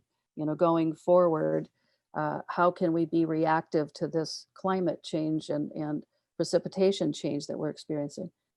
So just as planners and people responsible for zoning, maps like this are crucial to doing what you've done is make sure that the development fits the area that you're in. I would be a little concerned about this commercial residential area with floodplain. It's a smaller one, but maybe that's where we can talk about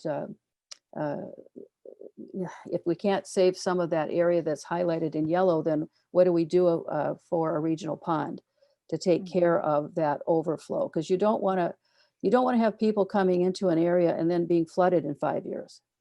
So you want to avoid that. I had an office on 12th Avenue when I first started a business, and it's a Veda beauty salon now. But I used to look across the street to the Fairview parking lot, and it would flood every time there was a rainfall, and the Applebee's wasn't there. So all of that got routed when Walmart came in to the ditch system that goes through Bixby. And so that obviously is a way to handle that kind of thing. There's some area that still is available in that area for commercial. You still got commercial, areas that are zoned here to the east, and training that water. If it can't be taken care of on site, then it can be trained to go into a regional ponding system for treatment and rate control. So this looks pretty good. But anyway, I just wanted to point out the yellow areas as flood areas. And so that's something that we look at. So looking at this map here, I pulled out my zoning maps, and so most of the area in that south of 202nd or County Road 50 is ag, which is 10 acre minimum. And north of there is the MXR1. If they have sewer, their standard lot size is 15,000 square feet. If they don't have sewer, they're 10 acre in this area. That wouldn't be considered low to medium density though, would it? Wouldn't that be high density? when you're What getting down number? to that small of a lot size with sewer? To a third of an acre, 15,000 square feet. Mhm. That's medium density. High density is, 15 units per acre, apartment buildings. Okay. Some of them more dense. Yeah. Right. This is Megan again. I might jump in. I think Mayor Bain, you were asking, what were the specific steps, kind of, how the dominoes need to fall. And I think, from the district's perspective, we're looking more in that wetland area itself. And it's a judicial ditch, so there are, drainage rights associated with it. I don't think any properties really still benefit from it or have interest in maintaining that as a ditch system. But I think when we're planning for restoring hydrology through the system, there's things we could do to help connect that stream to its floodplain better for greater treatment and holding back water, but that alters hydrology, which we legally couldn't do without decommissioning the ditch. So I think a long-term vision. We're starting with just working with individual landowners on smaller projects, working through the next 10 years or so. The district's already made a lot of outreach to area landowners along that ditch system in the wetlands. And there's a lot of interest in working with the district, but then it would be, conservation easements. There might be the potential for other organizations who deal with easements to participate in the larger continuous track.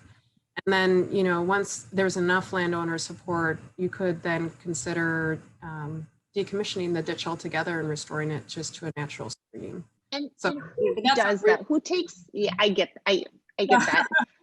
We're getting a little deep in the technical weeds, but just I can't help myself. Who does that, or how does that decommission? Who takes the lead on decommissioning a ditch? Like, is that Watershed does it? Is that city led? Is it individual property owners? Oh, there's all, and I'm not an expert on the ditch law. Others in my office are much better versed. Fair. It goes through, it's a Washington judicial ditch, so it'll go through the county. Okay. But landowners have to be involved and sign off on it. So there's landowner petitions and hearings. Of course. And just awareness of where you are today, you've started the process of those communications and just discussing the long-term vision of drainage with property owners. Is that kind of where you're at? No, we're not even there yet. So the district is framing our long-term plan. I think you articulated that well right there. So the district needs to come up with our long-term vision so that we can articulate that to landowners and to the city and the county. So that's where the district's at right now is defining what that looks like. So then we can start having those conversations from a starting point. Mike, do you have anything to add on that? Yes, thank you. I think maybe a little bit. So just a few years ago, when we did the boundary review with Rice Creek, this was an area that at County Road 50, the south side formerly was part of Rice Creek Watershed District, and the north side then was the Comfort Lake Forest Lake. But it was established pretty firmly that this area will actually to the south drained north. So there was a legal proceeding to transfer the judicial ditch from Rice Creek to the Comfort Lake Forest Lake Watershed District. And for something of a millisecond, it actually transferred through Washington County and then to the ditch, to the district. So the district has some level of maintenance authority, if you will, or responsibility for conducting some inspections. The landowners have all the rights. These are really, these judicial ditches were established, and the mechanism behind them are very complicated if you really want to get into some interesting water law. But as Megan noted, what we're really trying to do is establish through the diagnostic study first how much of a nutrient load is coming out of this sub-watershed area. Okay, it's pretty high. Okay, now where in that sub-watershed is it coming from? There's all these little branches and places that it it's not just one straight line.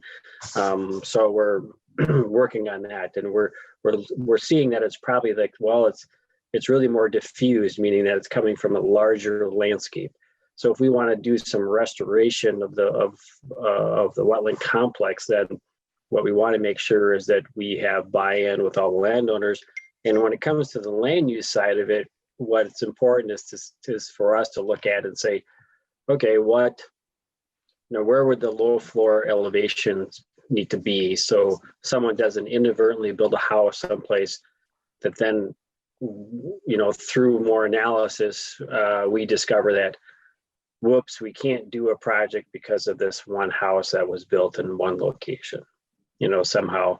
And then, but to the resiliency question farther down in the slide deck, is a 100-year floodplain really enough? And some of, we're seeing some of these very, very big rain events localized that are 10, 12, 15, 16 inch rainfalls, and, basically a 24-hour period.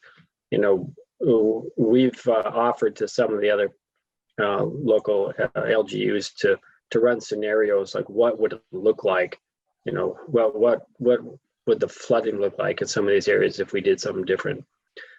So from that standpoint, right now we're still in this early stage of what kind of project could potentially be done in that drainage area. But I think that, we want to make sure that we're communicating to you as a city, as a partner, that here's some of the thoughts that we have. This is some of the direction we're thinking about going. We don't want to start running off and doing things, without the city being not only agreeable, but a partner to the overall effort.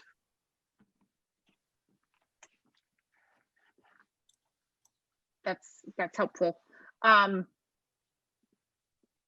I guess council, staff, board members, other discussion points specific to this wetlands question?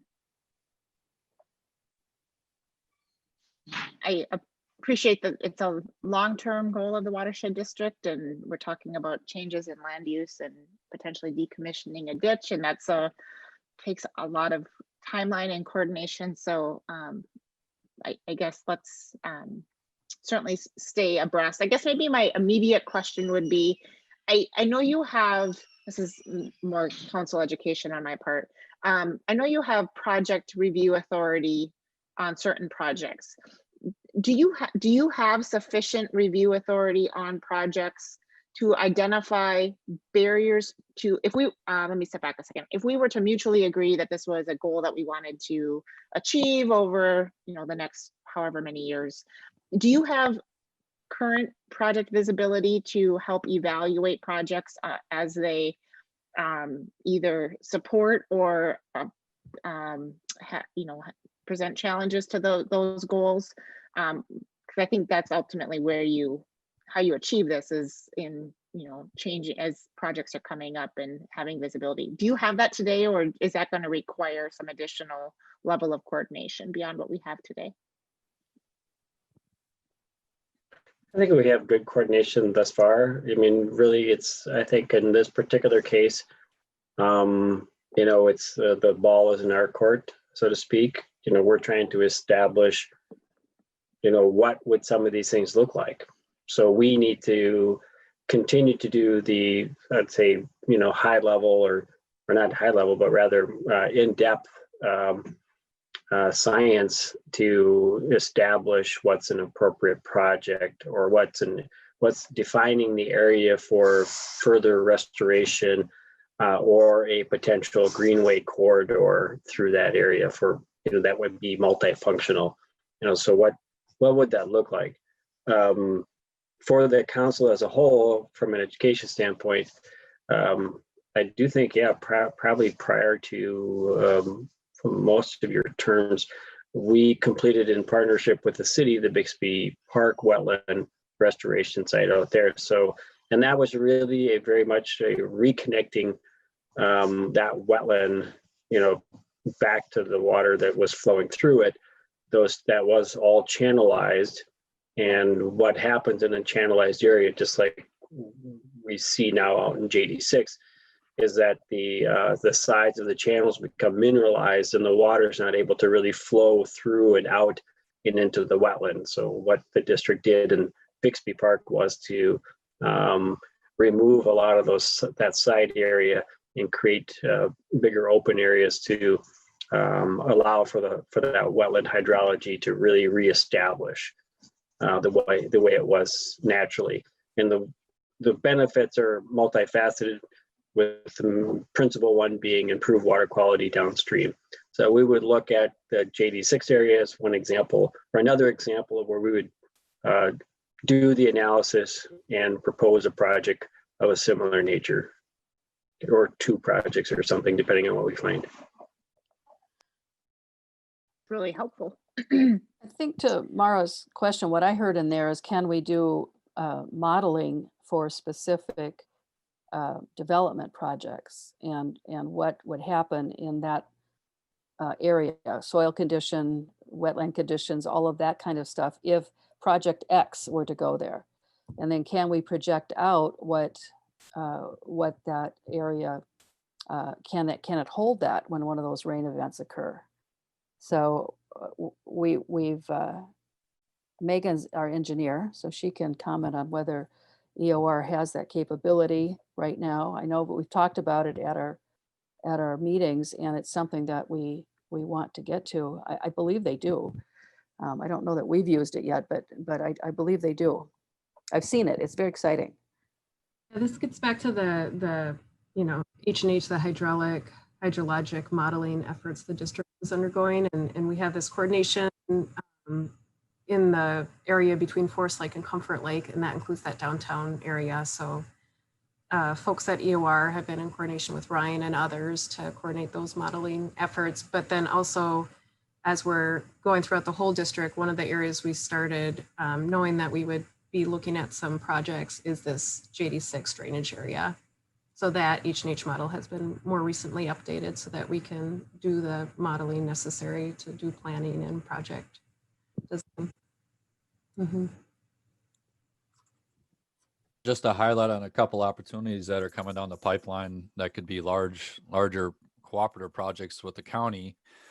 In Forest Lake, we got County State Aid Highway 33, or Everetson Avenue, the stretch of roadway from Broadway Avenue that goes southward by Menards. The other business on the east, the county is planning on a 2023 reconstruction project of that. So there's been several PMT meetings going on with that. So that's an opportunity there. And I know within Highway 8, the county is actually leading a project and trying to chase funding for a reconstruct of Highway 8. Basically, project limits would come back to some points, maybe to Highway 61 interchange, and then work all the way up to Carmel Avenue in Chisago City. Some of the concepts that have verbally been talked about is what Highway 8 could look like future as a Frenchman Boulevard road down in Hugo. So that would be a 4-lane road with a divided median. So again, a larger footprints, all existing pavements. Both of these projects don't have any treatment at all. It's direct runoff from piping because it was all built and constructed before the rules and that are current today existed. So just 2 major opportunities that are in the pipeline. The county was planning on a 2023 project, obviously dependent upon funding. And I don't know where they're at with the funding and, kind of stuff that's fallen off with COVID and legislation, but I know the pursuit's been on and a lot of concepts. So just want to bring up those 2 opportunities. If you're looking at 2 big footprints that could have a big result at the end if, you got things rolling. Great.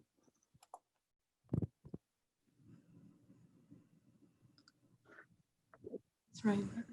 Council staff, Watershed District board members, any other discussion points on this item before we move to the next slide? I just wanted to mention, this is Steve Schmaltz again. The 4th one down on the list is yard waste dumping. You all saw how many wetlands we have in the Watershed District and around Forest Lake area. These are the kidneys of the lake. I mean, the wetlands clean the water before it gets into the lake, and that's what the function of the wetlands are. When you have people dumping their leaves every year on the edge of the wetlands, it's a major problem. We already have one wetland that we lost, Third Lake Pond, that had to be restored at a significant cost. And if you just walk around in the spring before the grass starts to grow and that, and the weeds start to grow, it's amazing. I took a bunch of pictures of the wetland near my house, and it's just amazing how much stuff is dumped into those wetlands. And I'm just thinking that a simple process of educating would be one step, but maybe just putting some signs up saying no dumping allowed, wetland or something like that. Maybe a joint program with us and the city to put because many of these wetlands are owned by the city, I believe. So we can put signs up and help educate people on the fact that they shouldn't be dumping in those areas. Trying to police it is an impossible task. We have to educate before we do anything else. But I think people just don't know any better, and it's really a shame. Something Agree to on the education. Agree on the education point. Yeah, it's an easy project to do. I mean, if we start putting up some signs in a joint program, it could have an impact, I think. But yeah, have you so a couple of things we've also done as a city to try to encourage that. One is, you know, continuing to support and maintain the compost site here at the city, and there's been conversation on merging a program with Washington County, and council considered earlier this year in recent history potentially merging in the near term with a site in Hugo that would have taken that out of Forest Lake, and decided against that for a number of reasons. And one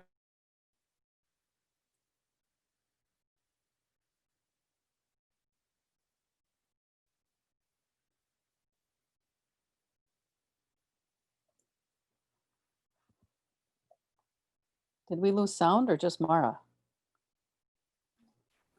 I think it's just Mayor Bain. I think we just lost Mara. Yeah, looks like her video's down too. Yeah. She's frozen. Isn't Zoom wonderful? Yeah, I've been losing my screen about every 10 minutes too. So Would anyone else on the council like to talk about or would want to finish up what she was saying about the site in Hugo and deciding against that and with the compost site? Yeah, so Washington County put up a compost site down kind of off County Road 4 and 61. We looked at the possibility of closing our compost site because it's only 5 or 6 miles down the road. Could have been some cost savings and whatnot. There was a fair amount of citizens uproar about having to haul further and what we were hauling. So at this point, we have decided we will not eliminate our local compost and wait a little bit here and see what Washington County is planning for their permanent site. This one down in Hugo is a temporary site for them, and they're looking for a permanent home where the desire would be that it would be closer to Forest Lake, so that more people would be more willing to use it. I think another point the mayor was going to make is that, as you know, with our trash hauler, you can get refuge barrels for your lake weeds, for your grass clippings, and they'll pick those up every week at the same time that they pick up your garbage or recycling, and depending what week it is and whatnot. So there is some options. Not a lot of people participate in the cans for the refuge. I think Sam will probably know better, remember better than me, but I think there's maybe 1,400 people total out of the 5,000, give or take, customers that get the cans. So there's not a huge, it's a nice percentage, but it's not a huge percentage, and it's not free. They get top buck to haul that, but in my case, at least, it's easier than trying to get to the compost. Excuse me. Mara lost her internet, so she's working on getting it back up and running. But I'm wondering if Patrick, would you be able to give us kind of a status update potentially on discussions around that compost project potentially, you know? Yeah, I have no new news regarding that. We continue to meet with the county as already, I believe we have one in October to get an update from them, but I can't tell you where we stand at this point. Okay. That new temporary site they have there, it isn't very big either. So I think keeping the site the way we did probably turned out to be a good thing, at least for now, because of that. And so you drive by that site and it would never be adequate enough for the whole area. That's for sure. So yeah, it's definitely a temporary site that the county has considered there. They do want a permanent site for that. And Councilmember Gerard was correct. It was about 1,400 people take advantage, 1,400 cans out of the 8,000 cans, I think it is, take advantage of the yard waste disposal that is offered to the citizen. a lot of times that doesn't cover it all either. I mean, you can have the bucket out there, but in our case, we could have that thing full every week and it still doesn't cover, you know, in the fall when all the leaves will come down. There's just no way. Yep.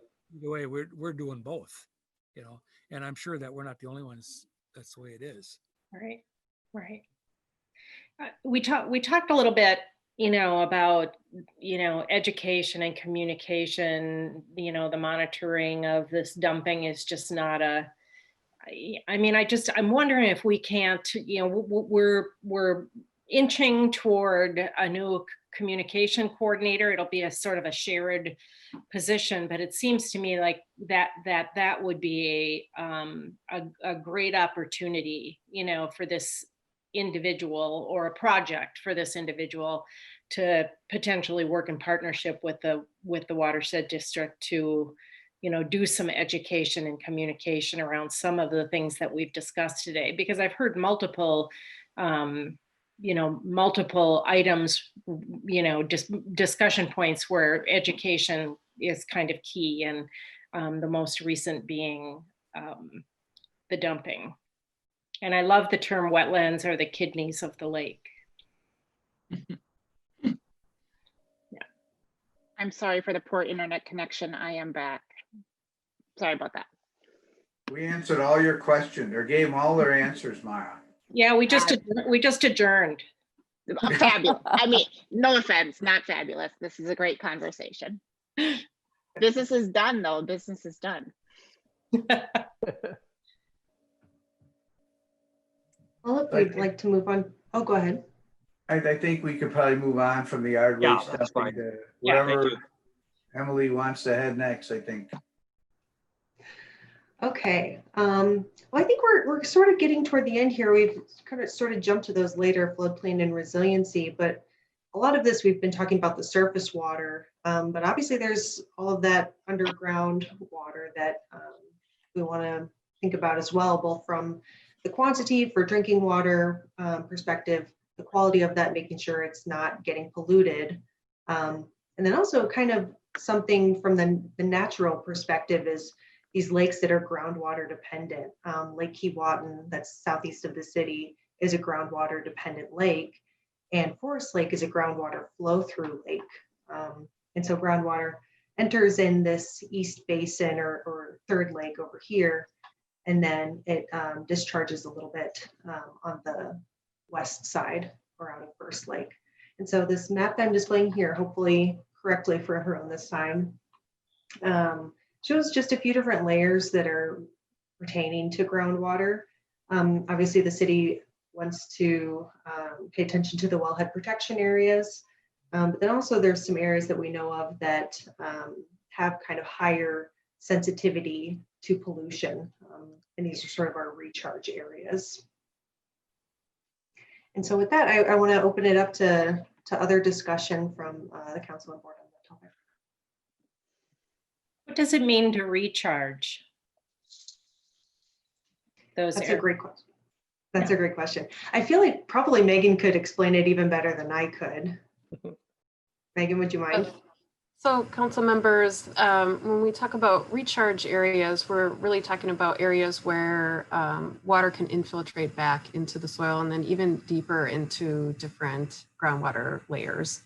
I think one thing in the city area and in the watershed district as a whole, you know, when we're talking groundwater, we're not really talking about those deep aquifers that often come up in the news, you know, in terms of the kind of groundwater use in the East Metro area, but we're talking really the near surface materials.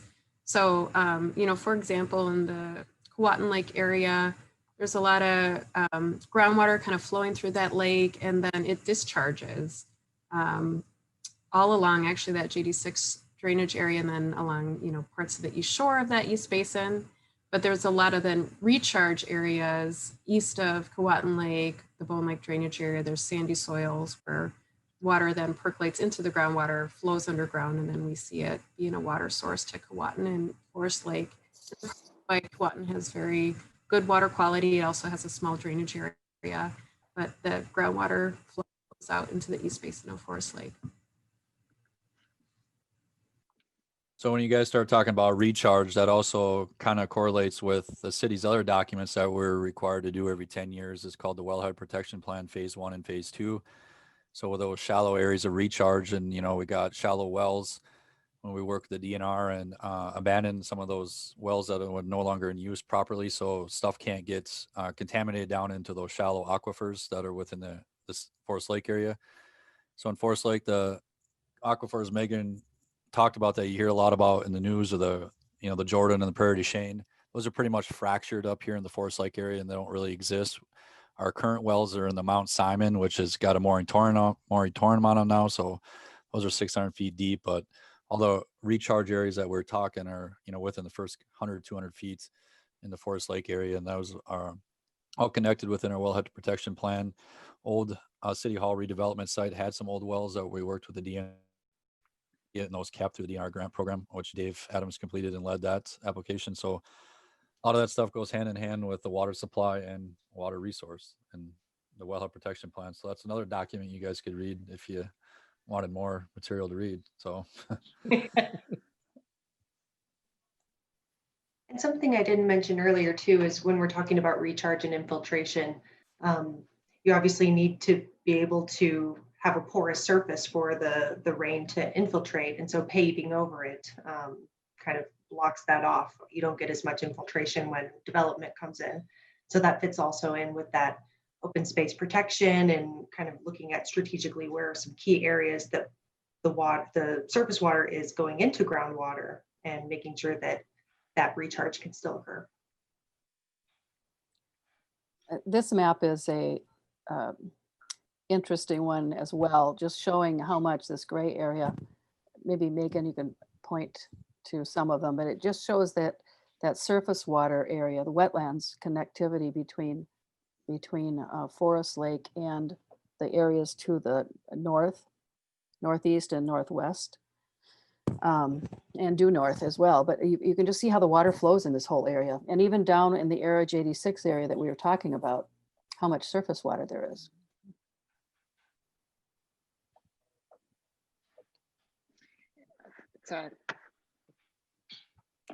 It's a great map to study. It's certainly a great resource to be thinking about as we contemplate projects and see different opportunities. As it relates to groundwater, I know we're not generally talking about the aquifers. Ryan, you know, we've got a future plan here for another water tower. Any discussion points along that or consideration? I know that that's in thought to be future located more in the southwest area of the city, but just any discussion points we should be talking about tonight on that? No, that's kind of a different topic, but other than the takeaway here should be they're all connected. Yeah, that's right. Goes back to our MS4, to even the site designs that are current on these redevelopment sites on, you know, infiltration and what, you know, proximity to groundwater do they have.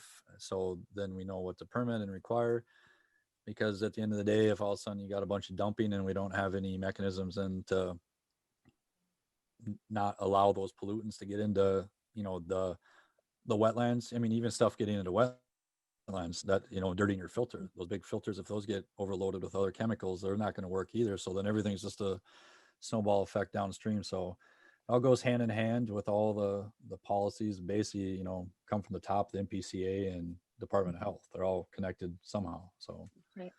we don't need to get into the whole water supply discussion tonight. Okay. Council Mayor member- Beans, members, yeah, go I just ahead, mentioned please. one thing that Ryan did mention in terms of the Mount Simon, the project we did at Shields Lake. So one of the big attributes of that project was removing the need for the groundwater for the Forest Hill Golf Club to irrigate their course, or at least greatly reduce it. So that project, based on their past usage, is calculated at reducing their groundwater use by over 26 million gallons per year. You know, so while they're grandfathered in, it's a poor use of such a high value water resource. So, but it at least reduces it. Right. It's a tremendous project. Other discussion points on groundwater before we move on?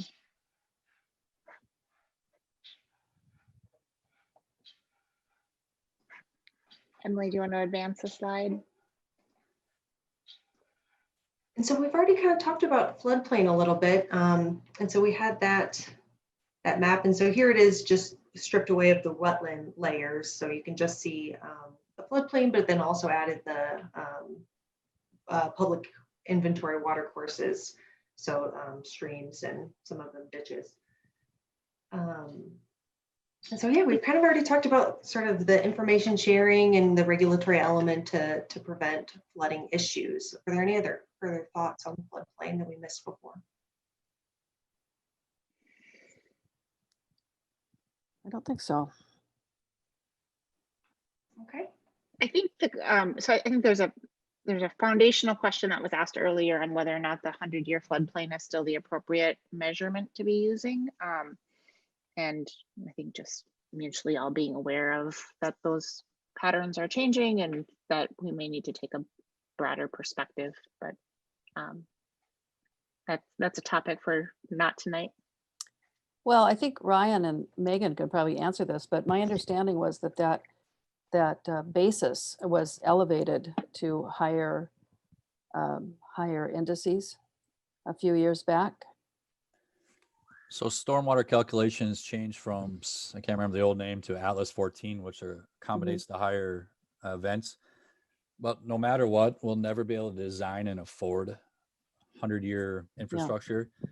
So everything that's designed and built, you'll often refer to engineers say it needs an EOF, emergency overflow. That's a natural overflow. And that's all within our code and ordinances that the low floor opening or low floor lookout has to be so much higher than that EOF or that high water level based on those stormwater calculations. So all that's all taken account for. You know, at the end of the day, if all your infrastructure gets plugged with leaves and debris, you still need a natural EOF. So that's why we require that in grading plans and developments and or in site redevelopment. We understand where it's going to go. But that has changed in the last number of years, right? The basis. 2 or 3 years ago, that became the new norm. Yeah, exactly. So it has a higher base now, recognizing that there's higher precipitation events. That's helpful. Greater frequency of higher rainfall. Right.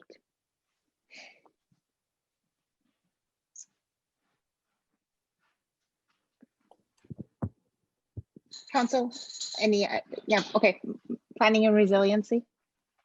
Okay, this is another one that's kind of, it's a through everything that we've been discussing, especially flooding when we see all these precipitation events happening. And so kind of one of the key questions that we want to ask and be thinking about is how can the Watershed District be an effective partner during some of these emergency events, but also just in general being able to provide technical resources and through this coordination of our our model update and running these scenarios to sort of try to predict the future of, if we do this and, this kind of rain event happens, who's going to be having their basements flooded or who's going to be underwater, that sort of thing. So yeah, any other thoughts on that topic?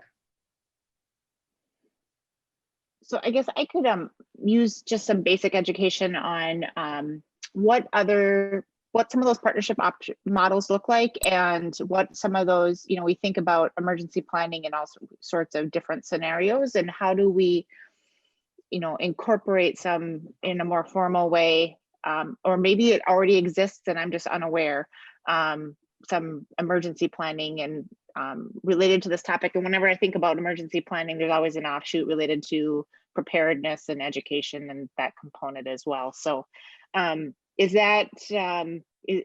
there other cities and watershed districts that have a successful partnership model here that we should be evaluating, or how do we move off of what I suspect is a bit of just a blank sheet of paper on this topic?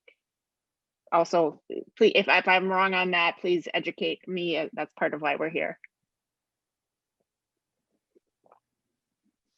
I think we've gone a long way in the prevention.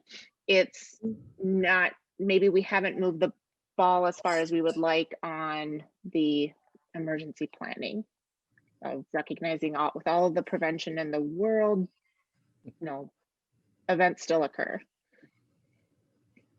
Yeah, Mike, I would expect Mike to jump in here, but if he doesn't, I'll talk a little bit about, after the events on Bone Lake with the tornado a while back, and also around Lake Keewatin, and that these events occurred, and I think Mike started a discussion about that time that said, we've got resources here, we've got employees that are work in the outdoors, work in these areas. Is there some way we could be better connected and as you say, better prepared to respond to some of these events? And maybe, I think like you said, there's some education opportunities, but I'll let Mike, I see he's back on. I'll let Mike take it from here, but he's sort of been pushing this and trying to as a result of what happened on Bone Lake, try to get more prepared next time. Yeah, Mike, what are some of those lessons learned, and what can we do to advance this? Thank you, Mayor and John. So I guess it's just a couple of things, as personal experience. One, some of you know, I spent about 29 years in the military, most of that as a Navy officer, of which either I was in a position to be a commanding officer or was served on senior staff. So as a part of that, we had regular ongoing training plan, preparedness, et cetera. So and I know some of your council members have similar experience as well, from their own life experiences. So that was just really the part of it, is just like, well, how do we potentially become connected in some ways? So there's that part of it. What resources could the district, Watershed District, bring to our local partners to help in an actual emergency? So that's one piece. The county has a pretty robust emergency management plan. But more locally for the city of Forest Lake, if some level of disaster was to occur, permitting and other stuff really doesn't matter at that point. You're just trying to get life back to some level of normalcy, and then how could we play a role in that? Is one question. The other is then thinking about just strictly the water side of it and planning and prevention. Correct. So the Atlas 14 from a stormwater side really was an update to the previous data set that we had, which had not been updated since about 1963. So this was an effort largely driven by NOAA to say, okay, here's all this additional 50 years or so of data that we can add and say, oh, all right, Minnesota, your average precipitation for this kind of event is roughly 25% higher than what we had been forecasting back in the early 60s. So it changed that side of it. And then also what we can do though is, yeah, we're never going to, and we're not at all suggesting that we try to regulate or anything else for a larger 100-year event. However, what we can do is do the modeling and say, these are the areas that would be prone to such an event. And if we start seeing what happened in real time, and some of the staff have, have already heard me say, so I'm from northern Wisconsin, originally from Bayfield County.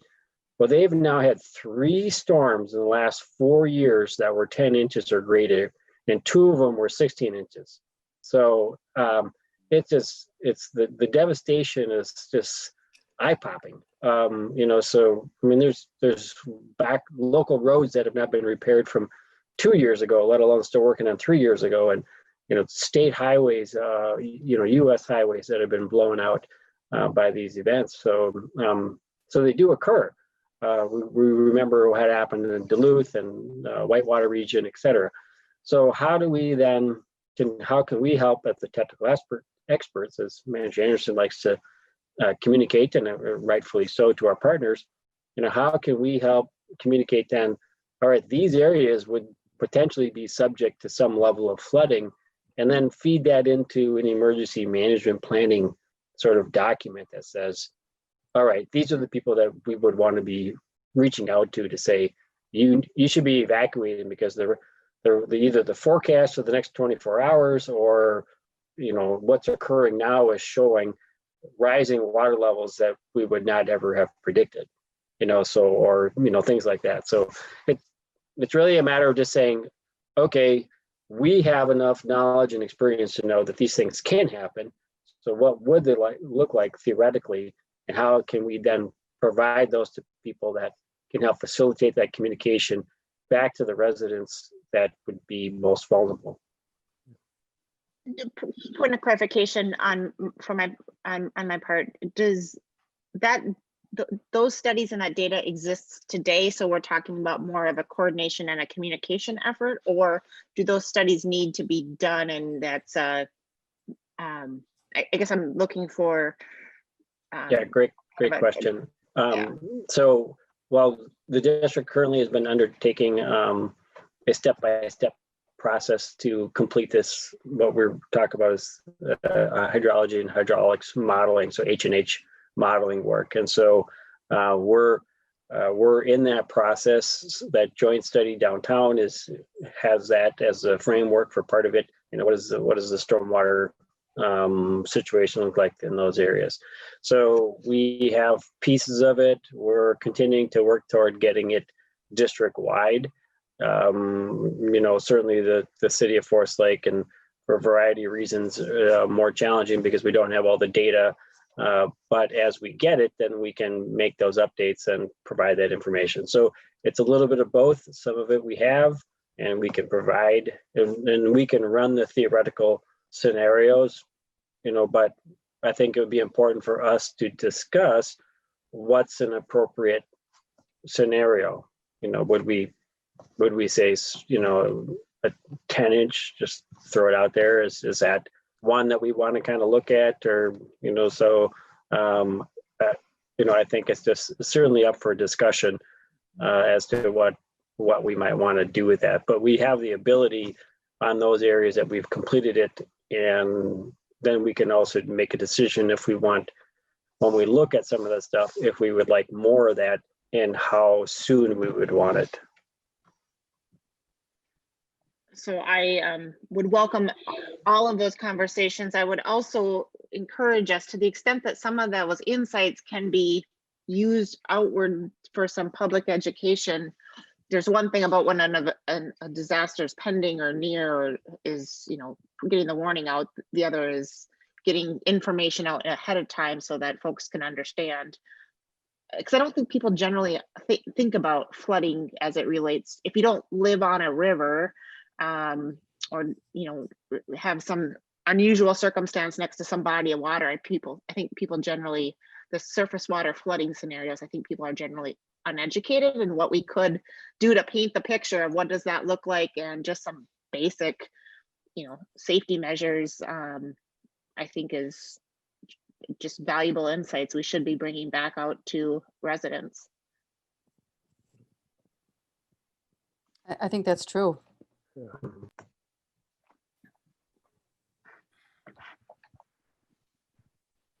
And then also tactically, the item that we can check the box on tonight is, I do think we should have, as part of our mutual communication plans around a disaster, basic just contact information and a communication plan on how are we getting in touch, should an event happen. And certainly we, as you know, we don't want to leave any resource on the left untapped. And so if part of that is the Watershed District, and I appreciate you, the knowledge you bring and some of those, expertise, and you've got local knowledge on some of those areas that we should be tapping that should be part of the communication plan and, helping to assist. You've also got a great network with residents and ambassadors, and I think there's a good opportunity there as well.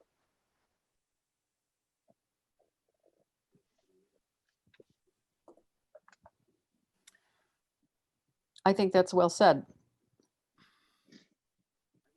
From the watershed standpoint, from my perspective anyway. Council members, and members of the Watershed District Board, other things that come to mind as we think about planning resiliency? Samara? Yeah, Sam. And everyone, how much effect does a road salt have on our lake? I mean, that's always been an issue. And how do you deal with it? It's something that's there. It's happening every year by the tons. And it doesn't get a whole lot of conversation. Let's put it that way. It's getting more conversation at the watershed level. So Megan, maybe you can comment on some of the things that are going on around the state for chloride application. Sure. I think one thing that is starting is just greater monitoring. So there's been monitoring of streams, and that's raised the issue. But for lakes, chlorides basically sink to the bottom and stay there.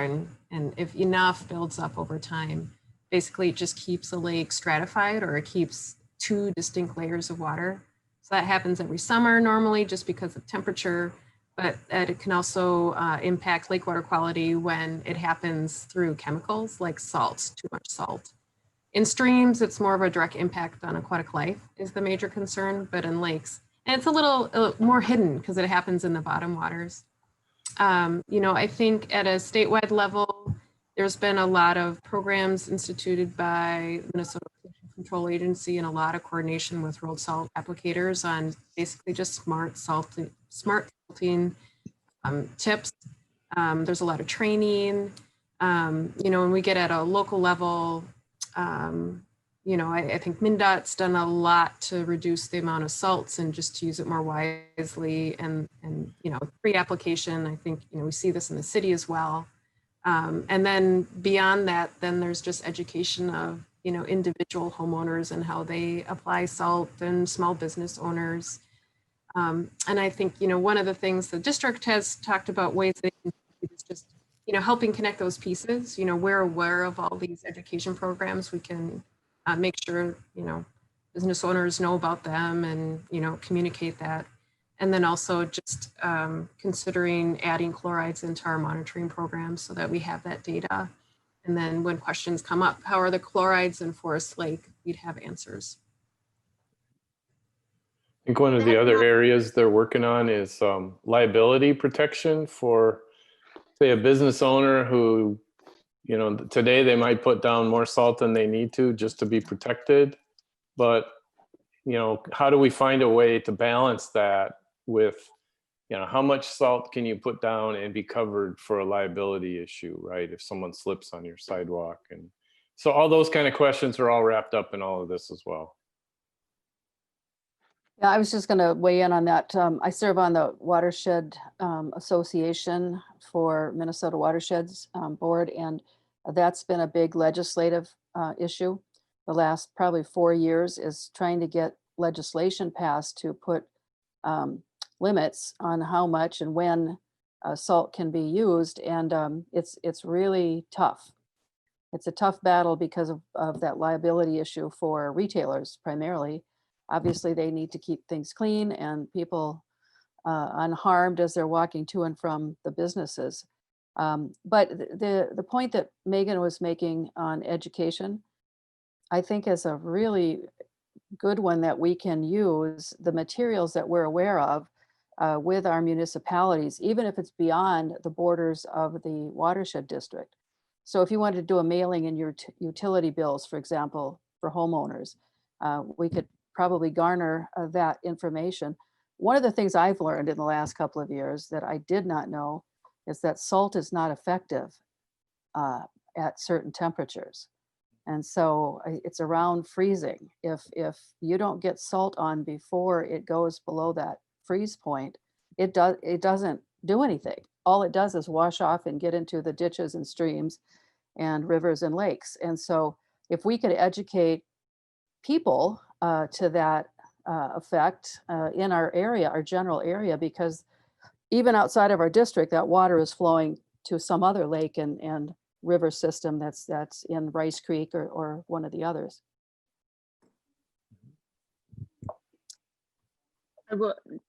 I'm not sure if the Watershed District has used this resource, and I'll just throw it out there because we've talked about education a lot and getting public messaging out. I would just remind everybody that we do have access to the talents at LATB and Paul Peterson and his video production capabilities, and great resource we have right here within our community that actually, frankly, with activities being so limited, they actually have excess capacity, as I understand it, at the current time. I have to be careful because I keep saying that, and of course he's gonna fill up really fast. But as we're thinking about how do we effectively get some of these messages out here, what are some tools we have, that is a resource that we do have that does have some capacity and certainly some great talents on getting some effective public messaging out. So okay, good. Mayor Bain, Dave Adams here, just to jump in, along the line of salting. In the last 5 years, the city has probably reduced its salt it's thrown down about in half since basically when I got here until winter of 2019. It includes all my staff has gone through some sort of MPCA certified training on salt applications. All of our new trucks come with a different kind of salt spreading application. So you're able to dial in the temperature outside versus the road temperature to the road conditions, and then it will automatically tell you what amount of salt you need to be putting on the road. So that has greatly reduced it.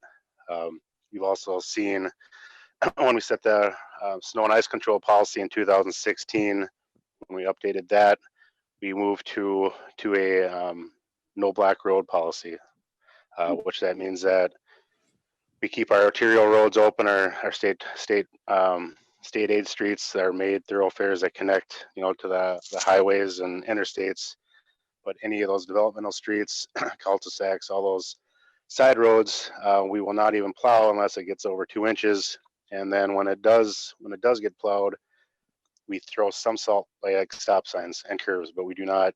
Our goal is not to make all the roads black asphalt after the snow event. So that has really reduced the amount of salt we put down. Also, the brining, we've started that here 3 years ago. The white stripes that you see on the roads before it snows for pre-treatment, it also not only reduces the amount of actual salt you're putting on the road, it forms a bond when it does snow between the road and the snow, so you're able to peel that snow off easier without using chemical to get ice off the road or what have you. So, and then to the Watershed's comment about temperature, that's kind of a good point with our trucks too. When we know it's 15 below, we do not throw anything down. We go and plow. It's something crazy, like 100 tons of salt will get you maybe a mile of road.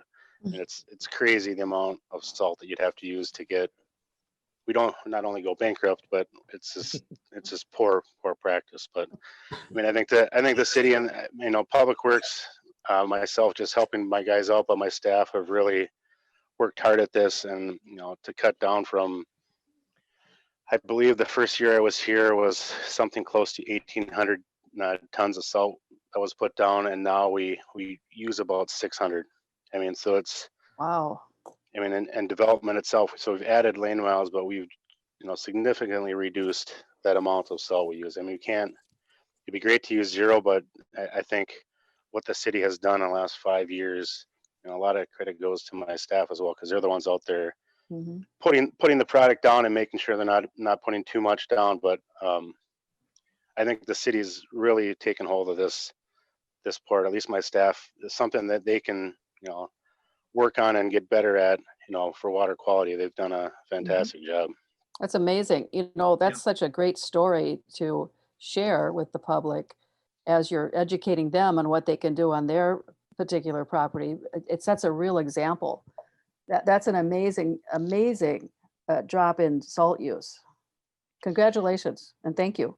Yeah, it's somewhat frustrating when you're trying so hard and then you drive by a commercial parking lot and the steam's rolling off it because they threw so much salt on there that steam's rolling off it. So and I agree, it's a lot of the education goes to those private contractors, that either one, they're getting paid by the ton, so they'll throw as much down as they can because no one's going to pay for it. And then, two, what was brought up just earlier is the liability. It's that fear of that if you make it too icy that you're going to get sued. So I mean, something has to bridge inside of there where you got to reduce what you're using, but still practice some type of safety or just common sense. If it's icy out, maybe don't be driving around or walking to the store. So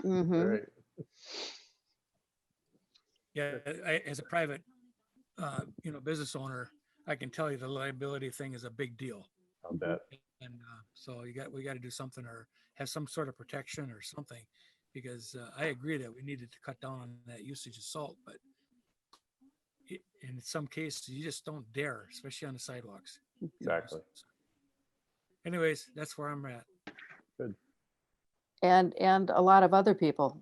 I think part of it is if people would dress properly for the winters in Minnesota and not wear shoes that are inappropriate. There's too much of that. You've got to dress like you're in Minnesota. You're in Minnesota. Yep. For sure. And one last item I might add here on this, President Spence, I think the district would be agreeable to help fund for porous blacktop or concrete used in areas where it's appropriate. I know it can't be used everywhere, but we would be, I think, interested in funding above and beyond what a normal cost would be. For example, say somebody was looking to install a parking lot. It costs whatever number of dollars more to go to porous. Down in Little Canada, the Watershed District down their office, they've had an ongoing monitoring program down there. And one of the great things about that facility, since they put it in 2006 or 7, I think 2006, is that they don't have any ice buildup in their parking lot, because if there's any amount of, both just the some of the heat generated from the earth itself, but there's also any amount of sunlight. If there is anything liquid, it goes down into the porous material. It doesn't build up. You don't have these icy spots.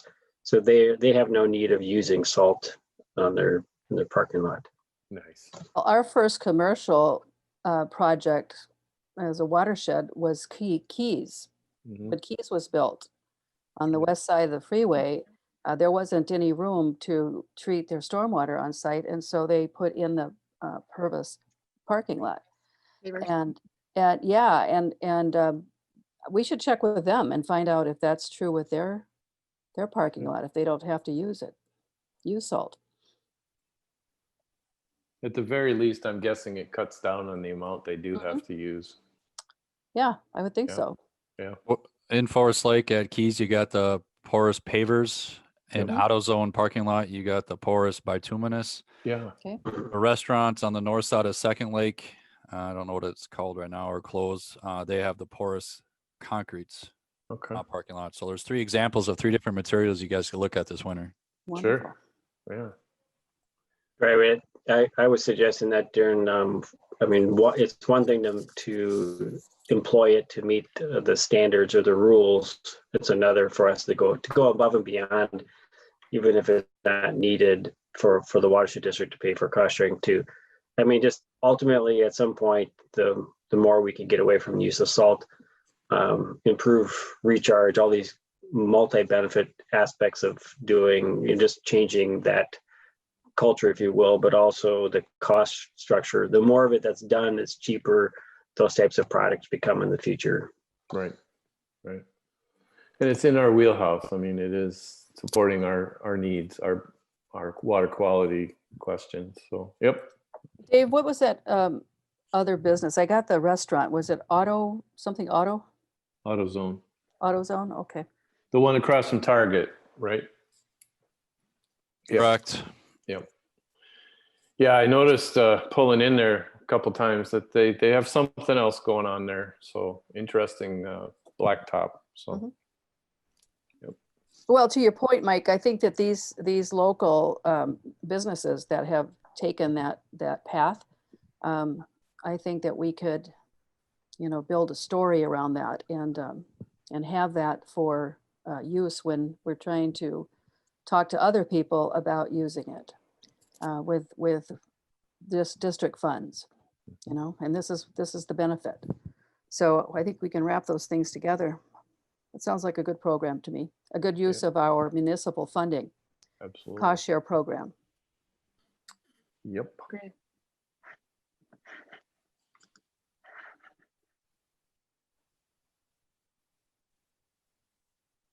Anything further on planning resiliency?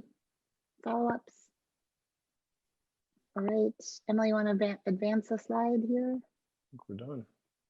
That's pretty much all we had. We had some, if anybody wants to make any closing remarks, we had a few in advance that we thought about that we wanted to just put here, but I'll open it up to whoever else would like to speak. I think the closing remarks that we have here on the slide are, it's a summary of the comments that have been made throughout, and that we try to reinforce every time we meet with some of our partners that, we're all involved here, and we want to be assistance in the planning process and a technical resource for our partners to use. And we want to continue the kind of partnerships that we've had over the years and keep these things going. So mostly it's a communications question as much as anything.